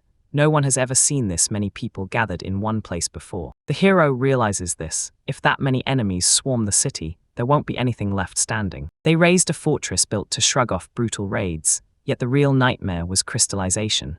If they can hold it back, then they've already pulled off a massive win. They've got to shield the people of the Golden Dawn at any cost. The protagonist tells him he needs to talk with Kyle, and the man promises, "Don't worry, I'll dig up the information." Within days of spotting those cockatrices, they launched into frantic planning, figuring out how to defend themselves. The main character proposed creating an antichrist case by licking it and peeling off the crystallization. The maid whips around to him and tells him straight up, the main character needs rest right now. So yeah, he barely lifts a finger. Turns out the Antichrist's licking potion just can't be mass-produced, and if even one more batch isn't made, the creature dies, so the protagonist has zero chance to rest. A cat girl bursts through the door and slams into his world. She shrieks that a whole flock of cockatrices is swooping in to attack them. They're storming toward their city, pushing forward like they can't be stopped. The main character blurts out, "Where's the flock?" They point out exactly which angle the enemy's striking from. Then the young man snaps into far-sighted vision. On the far side, a colossal wave of mythical creatures barrels forward, stampeding through everything in its path. If nobody moves right now, every living soul will be wiped out, so the protagonist demands answers. Did everything get past to Kayla? And they snap back, the messengers are already on the way. Mr. Kyle is still hammering his defense plans together, squeezing everything down so they can only field Alfred and Belcia, and right now, only about 20 adventurers have signed a contract. These folks won't lift a finger to stop the raid, so someone steps up and yells at the protagonist to calm down. One of the adventurers shouts that if you've got the courage to fight when trouble hits, then you've got the heart to stand guard and defend this city. Tourism work comes with non-stop danger, so they stay on high alert and treat life as the top rule. No cash is worth it, so if you tempt them with money but a real risk to their life, they'll shut you down in an instant. Jarrah snaps that it wasn't their teams who signed that contract with the city, and the man fires back that some people are still grateful to this place for everything it's given them. Then he adds that they want to stay on the same side as the main character and Mr. Kyle for as long as they can. They swear they're not here to chase glory anymore. This time they're fighting as adventurers who just want to guard their home and keep their friends safe. They're basically like, "Tell us, do we have to pay anything to save our friend?" The protagonist thanks them, and one of the adventurers fires back, "There are only a couple hundred of us," then quickly adds, "Don't worry, we're not the kind that's used to fighting in some huge army." First, the main character hatches a deadly plan to take down the devil haunting the foreign tourists, and if the cockatrice starts acting weird, he demands someone comes running to tell him. Right in the Adventurers Guild, Kyle leans in and asks the main character, "So, how did you end up here?" Kraft is on the hunt for his comrade, Radok, and when he asks around, one of the men cuts in, "Radok isn't here right now. He's out of town on an accepted mission." When a man vanishes, it's like an entire army has been wiped out. Alfredo is racing to evacuate the residents, pushing them into blocks packed with reinforced protection. When things get serious, the residents' safety comes first, but this time the situation is different. The main character snaps that the walls aren't even finished being built yet. They've got 3 of those points total. One crew is in the north, another digs in the west, and the last one holds the south. This place should have had fortresses standing there. The protagonist boasts that their army has just 300 soldiers, then snaps that they need the best adventurers heading west. The man blurts, "Are you really going to send over half in one shot? Because then we'll be left with almost nothing for the other 2 targets." The hero tells them he watched the cockatrices from the tower, and man, they were pure rage, snapping at everything they saw. Now that they've spotted people, they're not about to split up their strength. So they all rush to strike anyone standing in the west at once. Then the hero whips around and calls the phone, apologizing while warning that every anti-crystallization potion has to be shipped to the west, and the man blurts out, "Then what happens to the rest?" The hero snaps that they've only got 200 anti-crystallization potions, and that won't cover the north and south. Then the guy blurts, "So what do the rest do?" And yeah, is the hero really planning to throw the others to the cannon fodder? The young man slumps into a chair, swivels toward the file, and you can see how brutal this decision feels. like the weight of it is crushing him. He orders Belcia to take the north and Alfred to hold the south, because with them there, somehow, even a tiny squad of warriors can still stand firm against the cockatrices. The hero snaps that they're out of land to lick the Antichrist, but he's still starting to brew potions that wipe out crystallization. There aren't many yet, but they'll be a lifesaver by the time they need it. Belcia and Alfred's squads are bringing those antidotes that shatter crystallization to petrified people. Then the guy shoots back, yelling that they're too reckless for a rabble and they'll need time to prepare. But the hero just grins and says, "Fine, I'll keep brewing potions while you set it up." Everyone there can't figure out why he's trying to send warriors to hell with training this week. Bolsh snaps back that for her, it's no big deal. She insists they're built for the job, so while they lock down the city, one person still has to keep Kyle watched. The Kurds grill the benches, demanding what they'll do if the Kuroyski suddenly burst through, and he can't stop worrying what happens to Kale and Mama once the whole chaos explodes. The girl snaps that she's a bodyguard, and Kyle is under her protection, no exceptions. Meanwhile, the boy swears he'd die to protect every life in the Golden Dawn and won't let their city fall. Then he turns to the girl and asks, "Can you go defend the walls?" This job is deadly, yet only she can pull it off. And if she dares to think of him, she has to remember the people he loves and the ones he's fighting to shield. The boy begs her to promise she'll come back, and Kyle snaps that if she doesn't rush in to defend him, he'll never ever forgive her. He leans in and asks the girl, "Will you do this for me?" The heroine snaps into a salute and declares, "If this is what my master wants, I'll do my duty, and I'll make sure I live up to every expectation." She tells her friends, "Don't worry, my powers make cockatrices a joke." And then bam, Kraft drops a wild tactic. The truth is he has to know his limits, because everything now hinges on just how fast he can move. The main character asks her to trust him, because he'll absolutely deliver the potion that powers the Antichrist's transformation. With those words, the clock started the fight, time itself coming for him. The protagonist storms back home, and the maid greets her master with a crisp, respectful bow. The young man whips around to her and snaps that they have to hurry, quick, because the adventurers need to jump in and help, and the potion is already set to start brewing. To get the anti-crystallizing potion working, he has to pour in a whole bottle, so for the north of the south, it's a whole barrel on deck. With the way he's brewing right now, there's no way he'll finish before Togo. To make enough potion for 100 people, he'll have to burn through his magic until he's completely drained. Even if he fails, massive casualties are unavoidable. The young man snaps out of his daydreams and demands they start right now. Immediately, no delay, and he orders everyone to obey the maid's instructions. The workshop is blazing with non-stop work. The main character digs deep, firing every last bit of strength and skill to make it there before time runs out. Finally, he declares that the anti-crystallizing potion is ready, right on time, just one barrel. He demands they rush him to both the north and the south, right now. Then he starts whipping up a potion to break the crystallization, while loud stomps thunder through the street, and the protagonist quickly asks, "Is it really too noisy out there?" A horrifying thought hits him like a punch, and he bolts into the yard, desperate to see what just went down. A young man spots smoke curling into the sky from the western wall. He watches the guns get readied, and then he spots it. The cockatrice already crashed through the defenses. I can tell you this, luckily not all of them made it, but a small crew slipped into the city. 3 spots on the defensive wall are still being built, yet the walls are barely at stage 1, and the hero can't stop asking, will they hold? The maid leans in and asks if he's okay with it. Can he scout the wall defenses and see what they're really packing? She warns that if the walls don't get built, his grand procession will get smashed, and right now, they need proof of what's really going on. The hero snaps back that she's just a maid, but he can't simply let her walk away. Then the girl steps forward and says, "Leave it to me." The protagonist nods, then leans in and tells her, "Can you check on the Mabels too? I want to see what's happening with the main group of foreign tourists." The heroes rush back to their work, and then it hits them. He can't stay here because his battlefield is the workshop.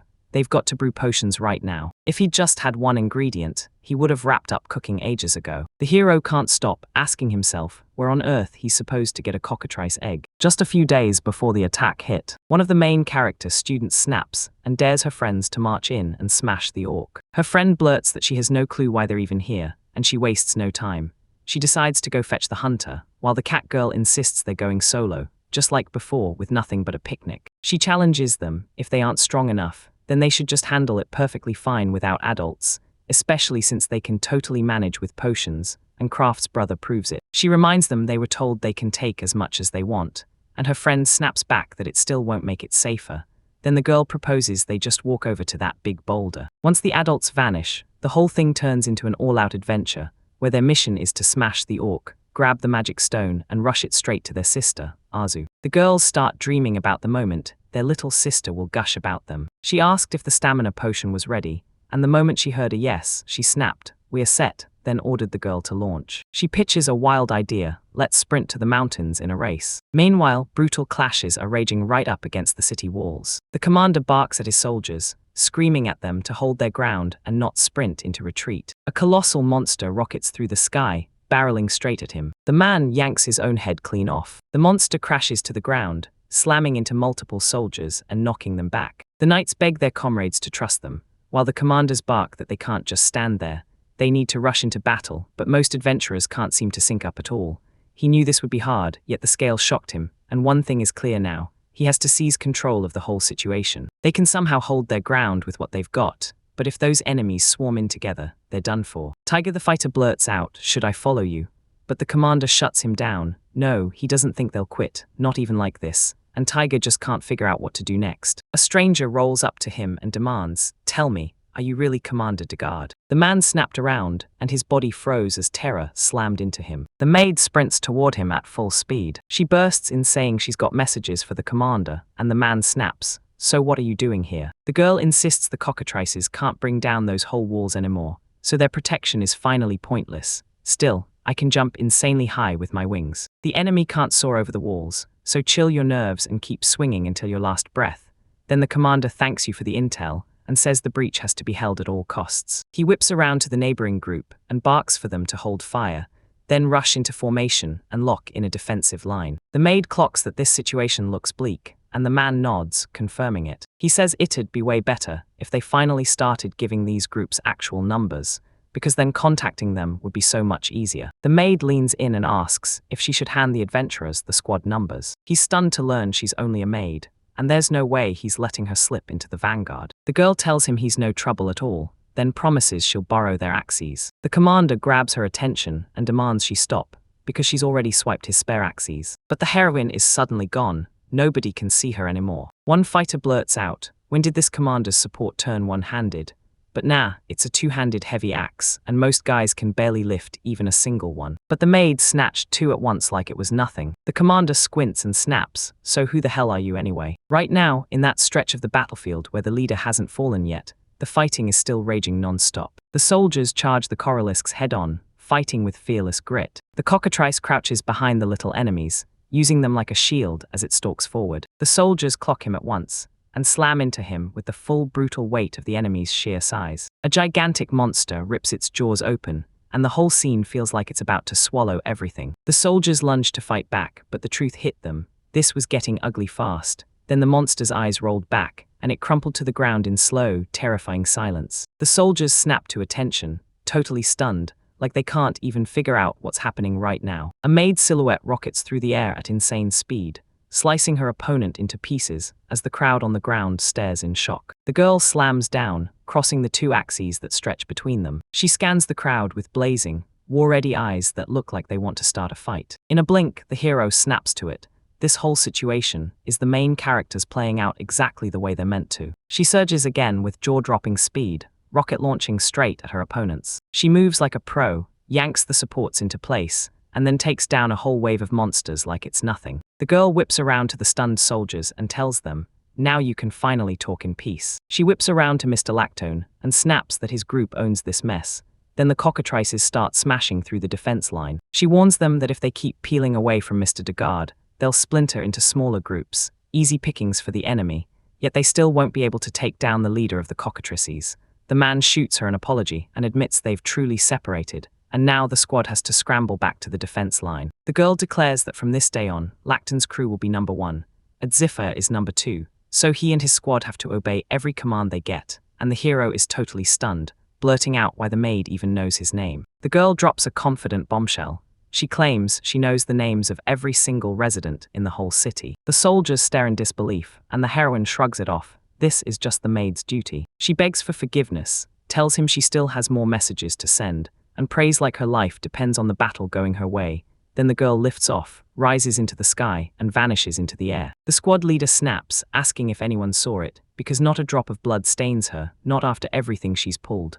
Lacton fires back, "So that's all you noticed." Meanwhile, the girl keeps pushing through, fighting Corallusks alongside her squad and giving them the upper hand with sheer numbers. The message is cut off, the line snaps back, and she freezes in a fighting stance, because now it's time for the real battle. A sharp hairline stared down a long, pitch-black corridor. Meanwhile, the whole city starts evacuating, and the smart folks are urging everyone to stay calm, don't swarm the exits, keep the lines straight, and hold order. They get rushed into the hospital, and trained staff start working on them with first aid right there behind the walls. Azula wraps the girl's arm in bandages, leans in, and demands if it's really true that the baby's hurting that badly.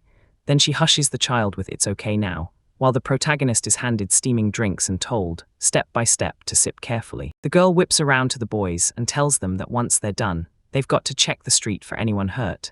Then the kids nod and agree. Someone shouts her name, and the heroine bolts over at once to help. The girls lock eyes with each other, then start firing questions. What are we gonna do next? The cat girl nudges her friend to go, get it back, and return right away, but does snaps that it's already too late.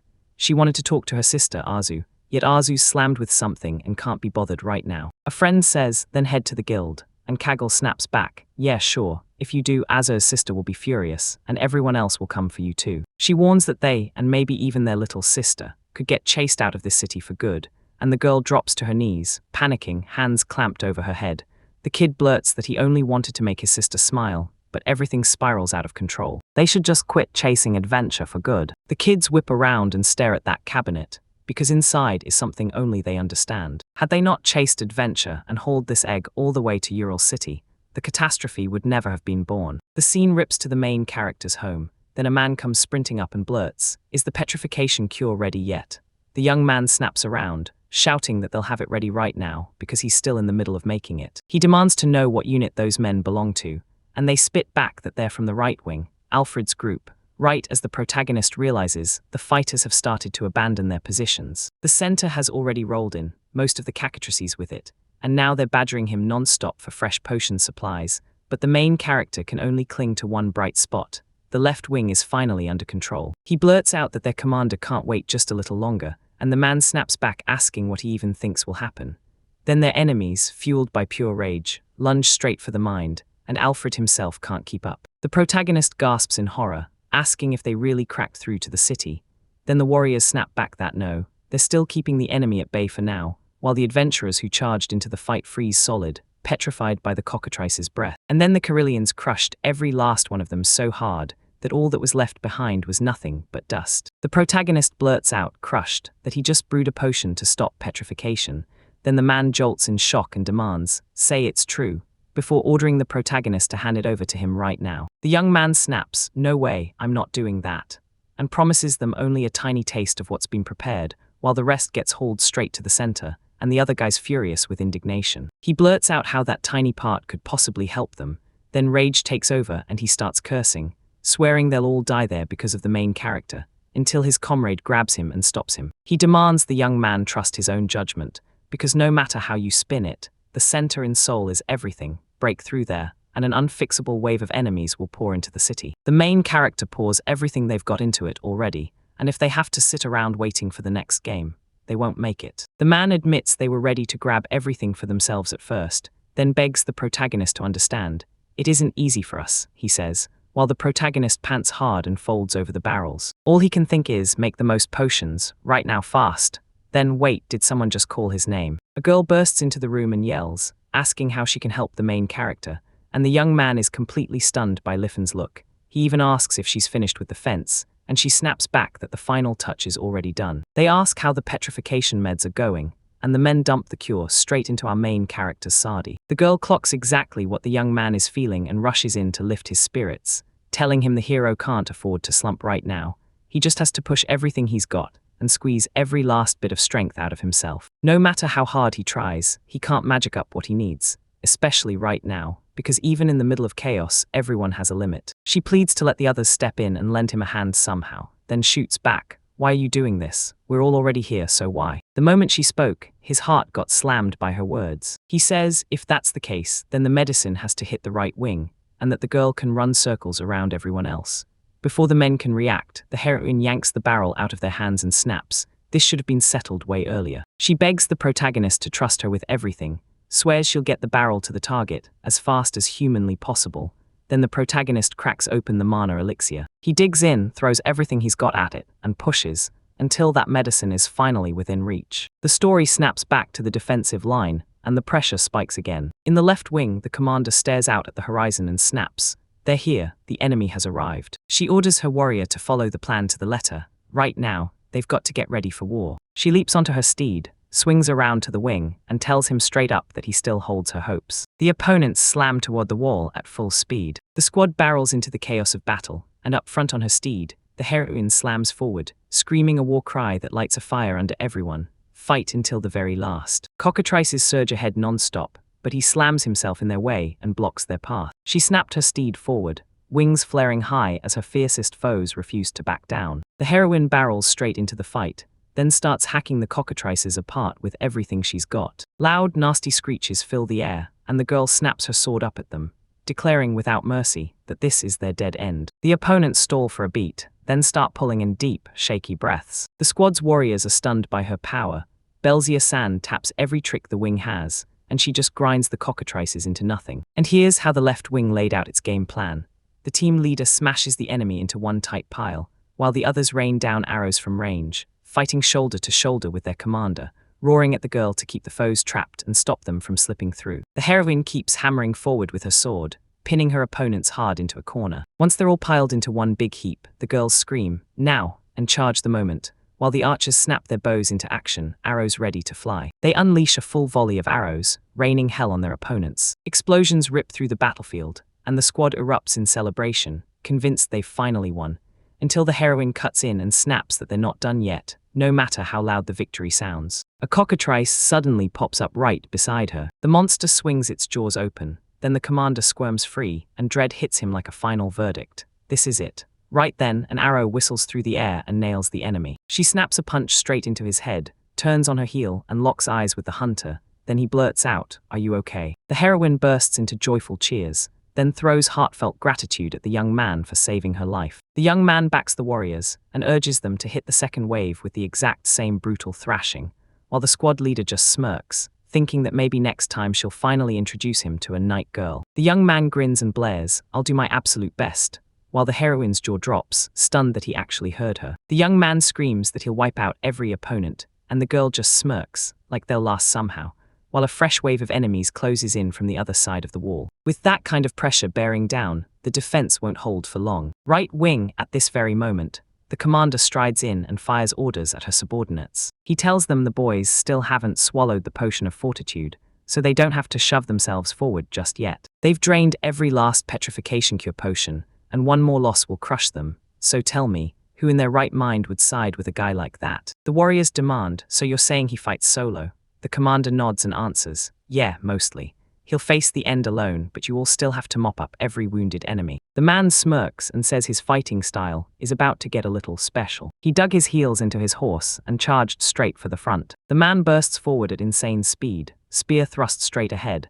and with his signature battle cry, he charges straight at the cockatrices. The enemy squads don't pause for a second. They streak straight for the commander, straight through the air. He closes the distance to the enemy, whips the spear into a deadly spin, and slices and smashes his way through the massive monsters blocking him. He finally lands the win, and wipes out several of them in one brutal strike. His subordinates lean in, eyes locked on the clash, cheering for their commander as he casually skewers every opponent in his path, and nobody dares get too close once he starts swinging that spear. Still, he grins, pivots to his steed, and praises it like it's just as responsible for the victory. But he didn't see one fatal problem. His opponents could fly, and then a massive bird swooped over his head, missing him by inches. She charges straight at defenseless warriors, and the young ones scatter in every direction, fleeing for their lives. The commander slams his thoughts back into place, shouting about that careless slip and tearing into himself for it. He spots that cockatrice towers over the rest, bigger, meaner, all wrong, and the man realizes he's in deep trouble, like there's no way he'll reach it in time. Then he hears the voice booming from above, yelling that he'll handle it. The girl sprints to her friend's side. Armed with the rock-crushing technique, she slams a crushing hit straight into their heads, and everyone just stares in stunned disbelief. The monster slams down onto the ground, and the heroine drops right beside him. She whips around to the driver, grins at the boys, and declares she's brought a real cure for petrification. Warriors can barely hold back tears of pure joy. The commander closes in on the girl, leans in to speak, and the heroine declares she'll fight right alongside them. The jacket-calling girl is about to prove she's a hammer master. She'll be a huge help to them, giving the heroes time to hold on, but deep down, that man is still worried about something. Everything's got a breaking point, and now it all hinges on how fast they can whip up the potions. The scene shifts to a church. She's crouched there, bandaging a wounded man, when a maid sneaks up from behind and calls her by name. She asks the heroine for a minute, and the girl whips around in shock. The girl snaps her eyes to her guest, stunned speechless. It spots the maid's face right away, then asks straight up if that's really Ryuko-san, leaving the heroine reeling, while Water blurts out, "How can I help your maid?" The maid glides in with her usual poise, and asks the heroine if she'll let her meet the 4 children being raised at the church. They knock on the door. Instantly, the girls spin around and ask if they need help. The girl slumps in exhaustion and apologizes to the maid, but she insists she's counting on the children to pitch in. Then she turns right back to the grind. She steps out, and the maid watches her go before turning to the kids and promising, "I've got the name covered now." She scoots in close to the girls and whispers, "Can you give me what's behind you?" Behind them sits a cabinet where the egg's been tucked away, and the heroines stare at the maid in full-blown terror. The girl insists the main character must have exactly this, like it's the key to everything. She tells them the girls will march straight to the main character with her, right now. The little girls open their mouths to protest, but the maid cuts them off immediately. The girls burst into tears, choking out apologies, and swore they were truly, deeply sorry for what just happened. The maid freezes in shock, snaps back to reality, and blurts out an apology to the kids too, while the girl explains, "I was in the middle of a battle. I didn't even have time to adjust to what was happening." She flashes those adorable eyes, pulls the sweetest face, and grins at the children like she's got a secret just for them. She admits her face is giving something's wrong, and suddenly housework feels way harder for her. Again, because they swap her out for getting confused, and she just wants to tell the girls what to do. She makes a bold promise that it'll all be okay, and the main character proves he's the genuinely kind sort of person. She smiles and tells him the young man will absolutely forgive them. The maid shoots her arms wide to scoop up the kids into hugs, then urges them all to go to him together. Meanwhile, inside the main character's house, potion making is still roaring on, heaving breaths, sweat flying. Yet the young man refuses to quit and just crafted another barrel of medicine. He snaps that it's time to deliver it now, and the other man nods and agrees. The hero realizes there's zero time to rest. He has to whip up medicine right now. Then his head suddenly starts spinning. He whips around and shouts the young man's name. The man stares at the protagonist in pure horror, but there's zero time to react, because the young man slips and drops, and before he hits the ground, someone catches him. The maid snaps in fast and cradles him in her arms, then blurts, "Are you okay?" And the young man lights up, saying he's glad she showed up, because that girl had saved him. He grins and tells her, "You're surprisingly strong, even if you look like you break." And then he adds that his own maid's power can't be ignored either. She drops into a bow and thanks the young man. She tells the protagonist, no troubles reached beyond the walls, nothing's been destroyed yet. And the moment he hears it, his face lights up because that news is downright encouraging. He pants hard and realizes the truth hits fast. No matter how much the protagonist gulps that mana potion, exhaustion and wild magical burnout slam in, because this is the cost of brewing legendary potions at full scale. The girl realizes the only way out is something that can flip everything on its head, so she whips around to the main character and drops the bombshell. She's got one more piece of news. The young man blurts out what she means, and the heroine spins around to the kids and tells them to stay brave. The boys can't bring themselves to look up at their teacher, drowning in shame as they desperately try to admit they messed up. The maid gives the cat girl a quick nudge and tells her to slow down. She's got all the time in the world. The little girl clamps her eyes shut, blurts out an apology, and admits, shaking all over, that maybe the monster's attack happened because of them. Fear grips her so hard she can't even bring herself to meet her teacher's gaze. The main character freezes in pure shock and stares at the object the little girl thrusts into his hands. The girl cradles a cockatrice egg in her hands, and the stunned man can't take his eyes off what's about to happen. The kid keeps her arm out, still clutching the egg, and declares they came for an adventure. She thought she'd steal it as a trophy, not end up like this. Then one of the men snaps and calls her a cat, yanks the egg right out of her hands, and snarls that she has no idea what she just did. The kids are shaking with fear, begging for forgiveness with trembling voices. Out of nowhere, the main character yanks the furious man by the arm and stops him from striking the child. He tells the young man to wait and snaps that he's wrong, insisting the blame isn't on the kids at all, someone else is behind it. He keeps crushing the man's hand to stop him from hurting the girls, while the maid rushes in front of the kids to keep them safe. Then the protagonist snaps that there are different kinds of monsters. You know those crazy rumors, some creatures actually hatch straight from eggs. People swear the viasilisks and corallusks eggs are so delicious and so insanely expensive that selling them can rake in a nice chunk of change, and the main character dropped this bomb at one of the lectures. Then the girls' eyes lit up, and they decided, right then and there, they were going after that egg. They all wanted to track him down, and the main character just chuckled and shrugged. Maybe someday, it'll work out. Honestly, that kind of wild, curious story from kids who are way too young to stop asking questions had everyone hooked. Then the main character admitted the truth. They didn't even know stealing eggs was forbidden, and he blamed himself too, because he never warned them. The young man finally owns it. Every bit of the attack is his fault, then cuts in fast before the other man can even object. His friend starts to wobble, then drops hard onto the ground, completely wiped out. The young man drops to his knees and begs for forgiveness, claiming every bit of blame for his mistake falls on me alone, and he pleads for everyone not to punish anyone. The kids all stare at their teacher, and after a long moment the man finally caves in and admits, too, that he's guilty, because how in the world could he ever have thought of attacking a little child? The trembling kid creeps up again and begs for forgiveness, and the protagonist softens his touch, then asks, "So, will you give me an egg?" The main character flashes a confident grin and tells them, "It's all good, step back, I've got this." The kid thrusts the egg into the young man's hands, and he demands what the protagonist plans to do with it. Kraft just grins and says, "We'll see everything right now." He blurts out what they're doing, and the moment he says it, it's go time. He swings toward his assistant and tells her to prep.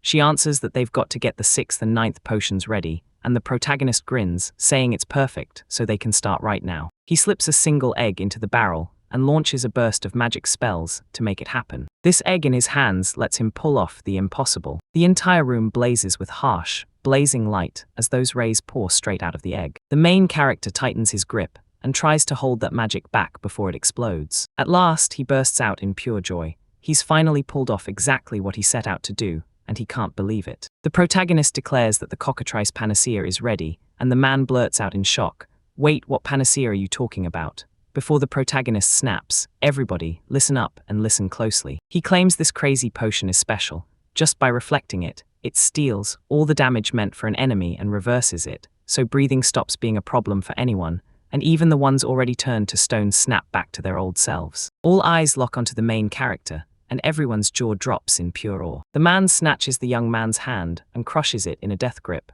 squeezing with everything he's got. He asks if they finally don't have to fear breathing anymore, and the second the words land, tears flood his eyes. The man refuses to believe they can rescue everyone already turned to stone, but the protagonist snaps back, "Yes, we can, and we have to spread this potion right now." Men beam with relief and happily agree to it. Good news, we're not stuck dealing with the cockatrice's effects anymore, but that doesn't mean the danger's gone. A whole herd still roams out there, and we're one step away from disaster, if only they'd show up here. Now the fight surges straight into the Golden Dawn's toughest squad. If the Redox group is here, they could flip the whole situation in an instant. The main character drops a swear and declares that right now, the only thing that matters is finding a way to contact this group. The girl blurts that she might know where the man's group is hiding, and the young guy whips his head toward her, stunned. He snatches the heroine by the shoulders and blurts, "Is it true?" She nods and he demands, "Where are we?" When she starts to tell him, she says, "The day we didn't find the egg downriver near the forest, we spotted a camp." The young man exhales, "Got it, I understand. It was just a quick rest stop, right before the monster hunt kicked off." Between rest stops and sharp prep breaks, the adventurers gear up, while the protagonist pores over the map, eyes locked in, certain they're close, way too close to miss. He barks for his friends to follow him right now, straight to the guild. The protagonist jabs a finger at the map and insists this spot has to stay top priority. Meanwhile, the Celts are running wild, clutching documents and buzzing everywhere, and the cat girl stares down at the map, jaw dropping in shock. She fires the question at the protagonist, and the young man promises, "I'll explain everything, just not yet. First, I've got to round everyone up." The protagonist strides up to Kyle, asks how things are going, and tells them the panacea potions are already handed out and the formation is back, then hits them with the one snag. The healing potion's nearly gone, and the protagonist blurts out in disbelief, "I made so many." Then he hangs his head, apologizing, "There aren't any ingredients left to brew more." Kyle snaps back that they'll find a way, and the protagonist starts telling his story. He swears he's got a plan, right now, and the heroes stare at him, stunned, like they just heard the impossible. The young man snaps open the map, declares that Redox Group is almost guaranteed to be hiding in this exact zone, and jabs at a specific spot. Then the protagonist fires back that he's determined to find a way to reach him. How does he even ask if those men are really there? The young man snaps back, "Yeah, it's true," and then he points right at the kids. telling him they're the ones who passed the word along because they saw the camp with their own eyes. The young man insists that if it's not true, they'll still have plenty of time to bring it before evening. And on top of that, from the red side, they can hit with a brutal surprise attack, striking from both directions at once. If they move right now, they might still catch up. Meanwhile, the protagonist leans in and asks, is there any way to slip past those enemies without drawing their eyes? But the other guy shakes his head and admits, I'm afraid there's no way to get past them unnoticed. Out of nowhere, he snaps up a plan, orders everyone to hold right here, then points at the map like it's a lifeline. Trust me, this route is safe. The protagonist's eyes widen in shock. Wait, you really think there's a way? And the young man shoots back. Yes, the hero can push through the sewer network. The main character is stunned out of his mind, then snaps his eyes to the sewer diagram. Yeah, go straight for the sewer system. Drain the water easy, and you'll slip out not far from the camp where that man and his whole squad are set up. The young man says that if you slip through the sewer tunnels, you'll slip beneath the enemy without a trace, and hook up with the Redoc squad. But the sewer network is a total maze. If they don't find LaFontaine and get her help, they'll end up hopelessly lost. The protagonist snaps around to everyone and demands they call her right now. The maid immediately obeys. She bolts out of the room and the protagonist debates asking his foreign tourists, then he shrugs because this fits him too. The only thing that gnaws at him, the heroine's insane speed. Is it going to be dangerous to zoom around the city like that? The protagonist promises the girl they'll never get turned around with LaFontaine, then urges her to push past the city limits, right when a kid blurts that he wants the young man to take him too, and the protagonist freezes, staring down in shock. Edo stares up at him with those huge, tear-soaked eyes, and practically begs him with his whole body to take him along. The main character rockets up the stairs in a full sprint. A young man grips two people tight on the horse, stopping them from slipping, while the girl snaps around and tells the main character there's a street waiting up those stairs. The young man nods, digs in, and urges his horse forward, but the kid tries to warn him, and the man hushes him hard so he won't bite his own tongue. For now, he can count on him, because he insists the kid can help. The protagonist pushes, asking if it's true the child will show him how to reach their allies. The kid just grins. He says, of course, I'll prove it, no doubt. The time is finally here. Our heroes are about to come back with reinforcements in tow. Meanwhile, deep in the forest, a monster hunt is raging.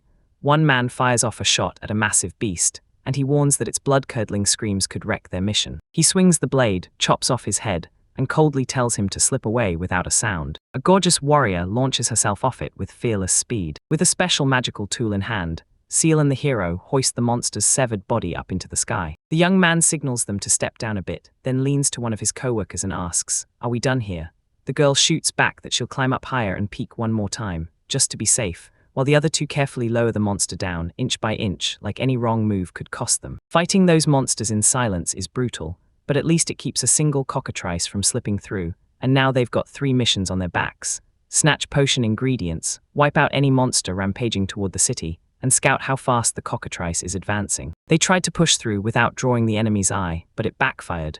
No one showed up, so they couldn't get a single useful detail, and now the team leader wants to dive deeper into the forest. The scout hesitates, then says it looks like a huge swarm of cockatrices is moving in one direction, so the boy asks, aren't they headed for the city?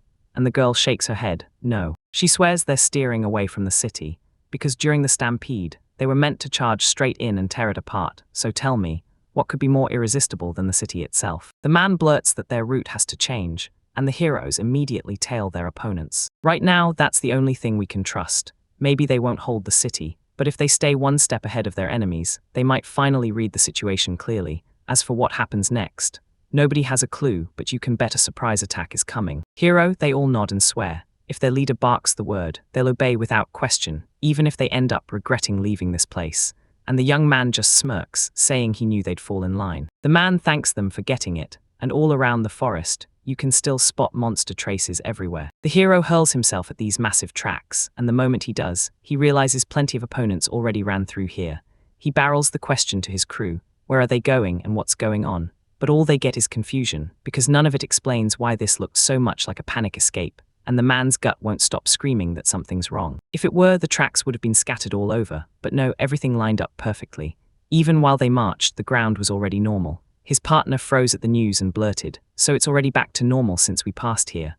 The hero just flicked his hand to the side and said, "Yeah, it's right there close." It feels like one more step, and they'll finally dig up the real reason behind the cockatrice's terrifying madness. The girl blurts, "Why is everyone terrified right now?" and reminds them that figuring out why the enemy is acting that way is literally on their mission list. So they've got to move, they've got to hurry, and then, bam, she suddenly goes stone still. Every hero stares at the same moment, and nobody can make sense of what's happening. A colossal, weirdly twisted tree towered over them, as if it had grown out of a nightmare. The hero freezes, tilts his chin up, and stares hard at the phenomenon. Meanwhile, the squad leader breaks into a cold sweat and blurts, "Wait, is this really the same tree?" One of the expedition members swears his teacher once told him about plants that can twist animals into madness, but when it comes to details, he's got nothing. No names, no clues. Right out of nowhere, a massive monster bursts from behind the forest. The heroes slap on masks in terror, praying his breath won't catch them. Then a gigantic cockatrice rockets straight at the mysterious tree at full speed.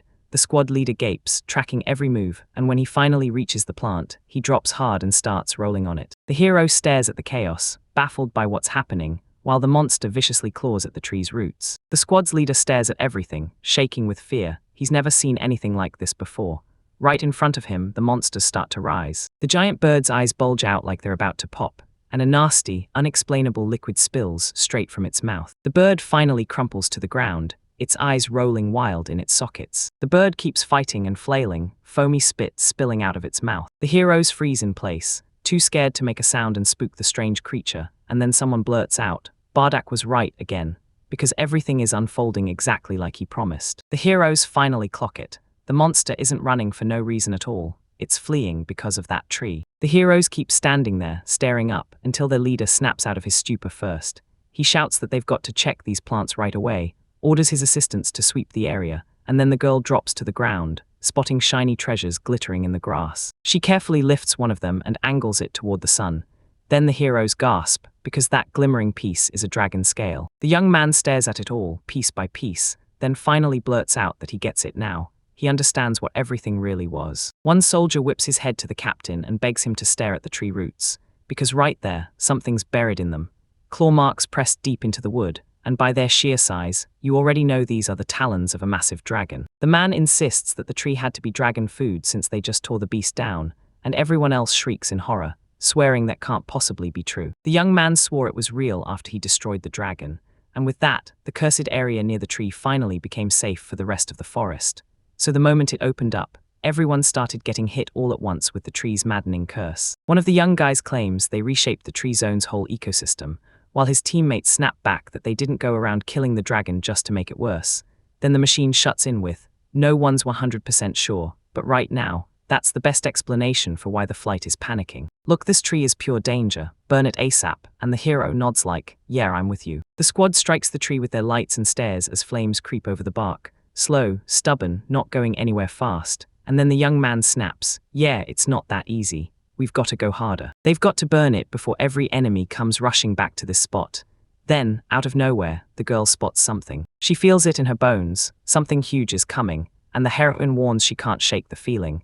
The man instantly thinks you're a monster, but then he wriggles free and insists they just need more time. He snaps at his comrades to keep torching the tree, then bolts straight toward the monster, because he knows this panicked scramble can't keep going. He barrels up to the giant monster, screams that it won't pass him, and then the hero spots people tumbling off his back like they were trapped there. The protagonist cheers the black dragon and declares it's done an amazing job. Then the squad leader stares at the young man in shock and blurts out, "Is it really you?" And the young man smiles, saying, "We finally found me." The baby rockets onto the man and smothers him in a hug, and the squad's leader is left staring in disbelief at their sudden arrival. The protagonist admits he never found the camp where the detachment last snagged food, so they surge toward the smoke, shocked to realize he can actually handle it, and grinning like he just survived a nightmare. He praises the child and tells him he really put in the work. Then, since the heroes have zero time to chat, the young man promises he'll explain everything on the move and orders the warriors to name their comrades. But the man only bet his hope on the idea that the tree would make all the trouble vanish. But the stampede is still roaring, and it's only getting worse by the minute. Von swears he heard it'll take weeks to brew enough potions to stop the nuts, so he presses the protagonist, asking how things are going. The protagonist grins and says he's found a solution, but now he has to go ask his friends for help. He tells them he needs their help, because these opponents are coming in like a storm, and they're not backing down. He says, of course this request comes with the risk of death, and the heroes can refuse, but right then, the young man cuts in and interrupts the protagonist. He leans in and grills the young man, asking how well he thinks they know each other, and how long that bond has really been growing. The protagonist can't stop thinking until the warriors snap back. He's a little late to the slaughter, so they'll make sure he serves his opponents the full dose of pain, and the young man is absolutely thrilled his friend has his back. The knight's eyes widened when the kid pointed straight to their camp, and it wasn't even hidden since it sat way too close to the city. The protagonist then swallowed his pride and admitted it was his own mistake that set everything in motion. And he went on, saying that if they had that kind of power at that age, they'd be chasing adventures too. The brave rider snaps that yeah, they've got a responsibility too, because they got carried away and pushed the training way too hard, and the team's girl agrees, saying they should have taught power and responsibility together, because even when adventurers choose their own lives, they're still just kids. Now the protagonist finally gets why Kyle kept preaching that education matters in raising kids, and he realizes it's no walk in the park. So he asks why everyone looks so crushed, and the girl beside him suddenly screams that they're about to throw the opponents out for good, roaring for everyone to lift their spirits. She shrieks that they'll never get to do whatever they want with her house again, and she's going to show the whole city who runs things. The knight chuckles, saying those are perfect words for the guild's boss. Then the protagonist whips around to the kid and tells him not to worry. He swears they'll protect the city no matter what, then shoots back. Are you still mad?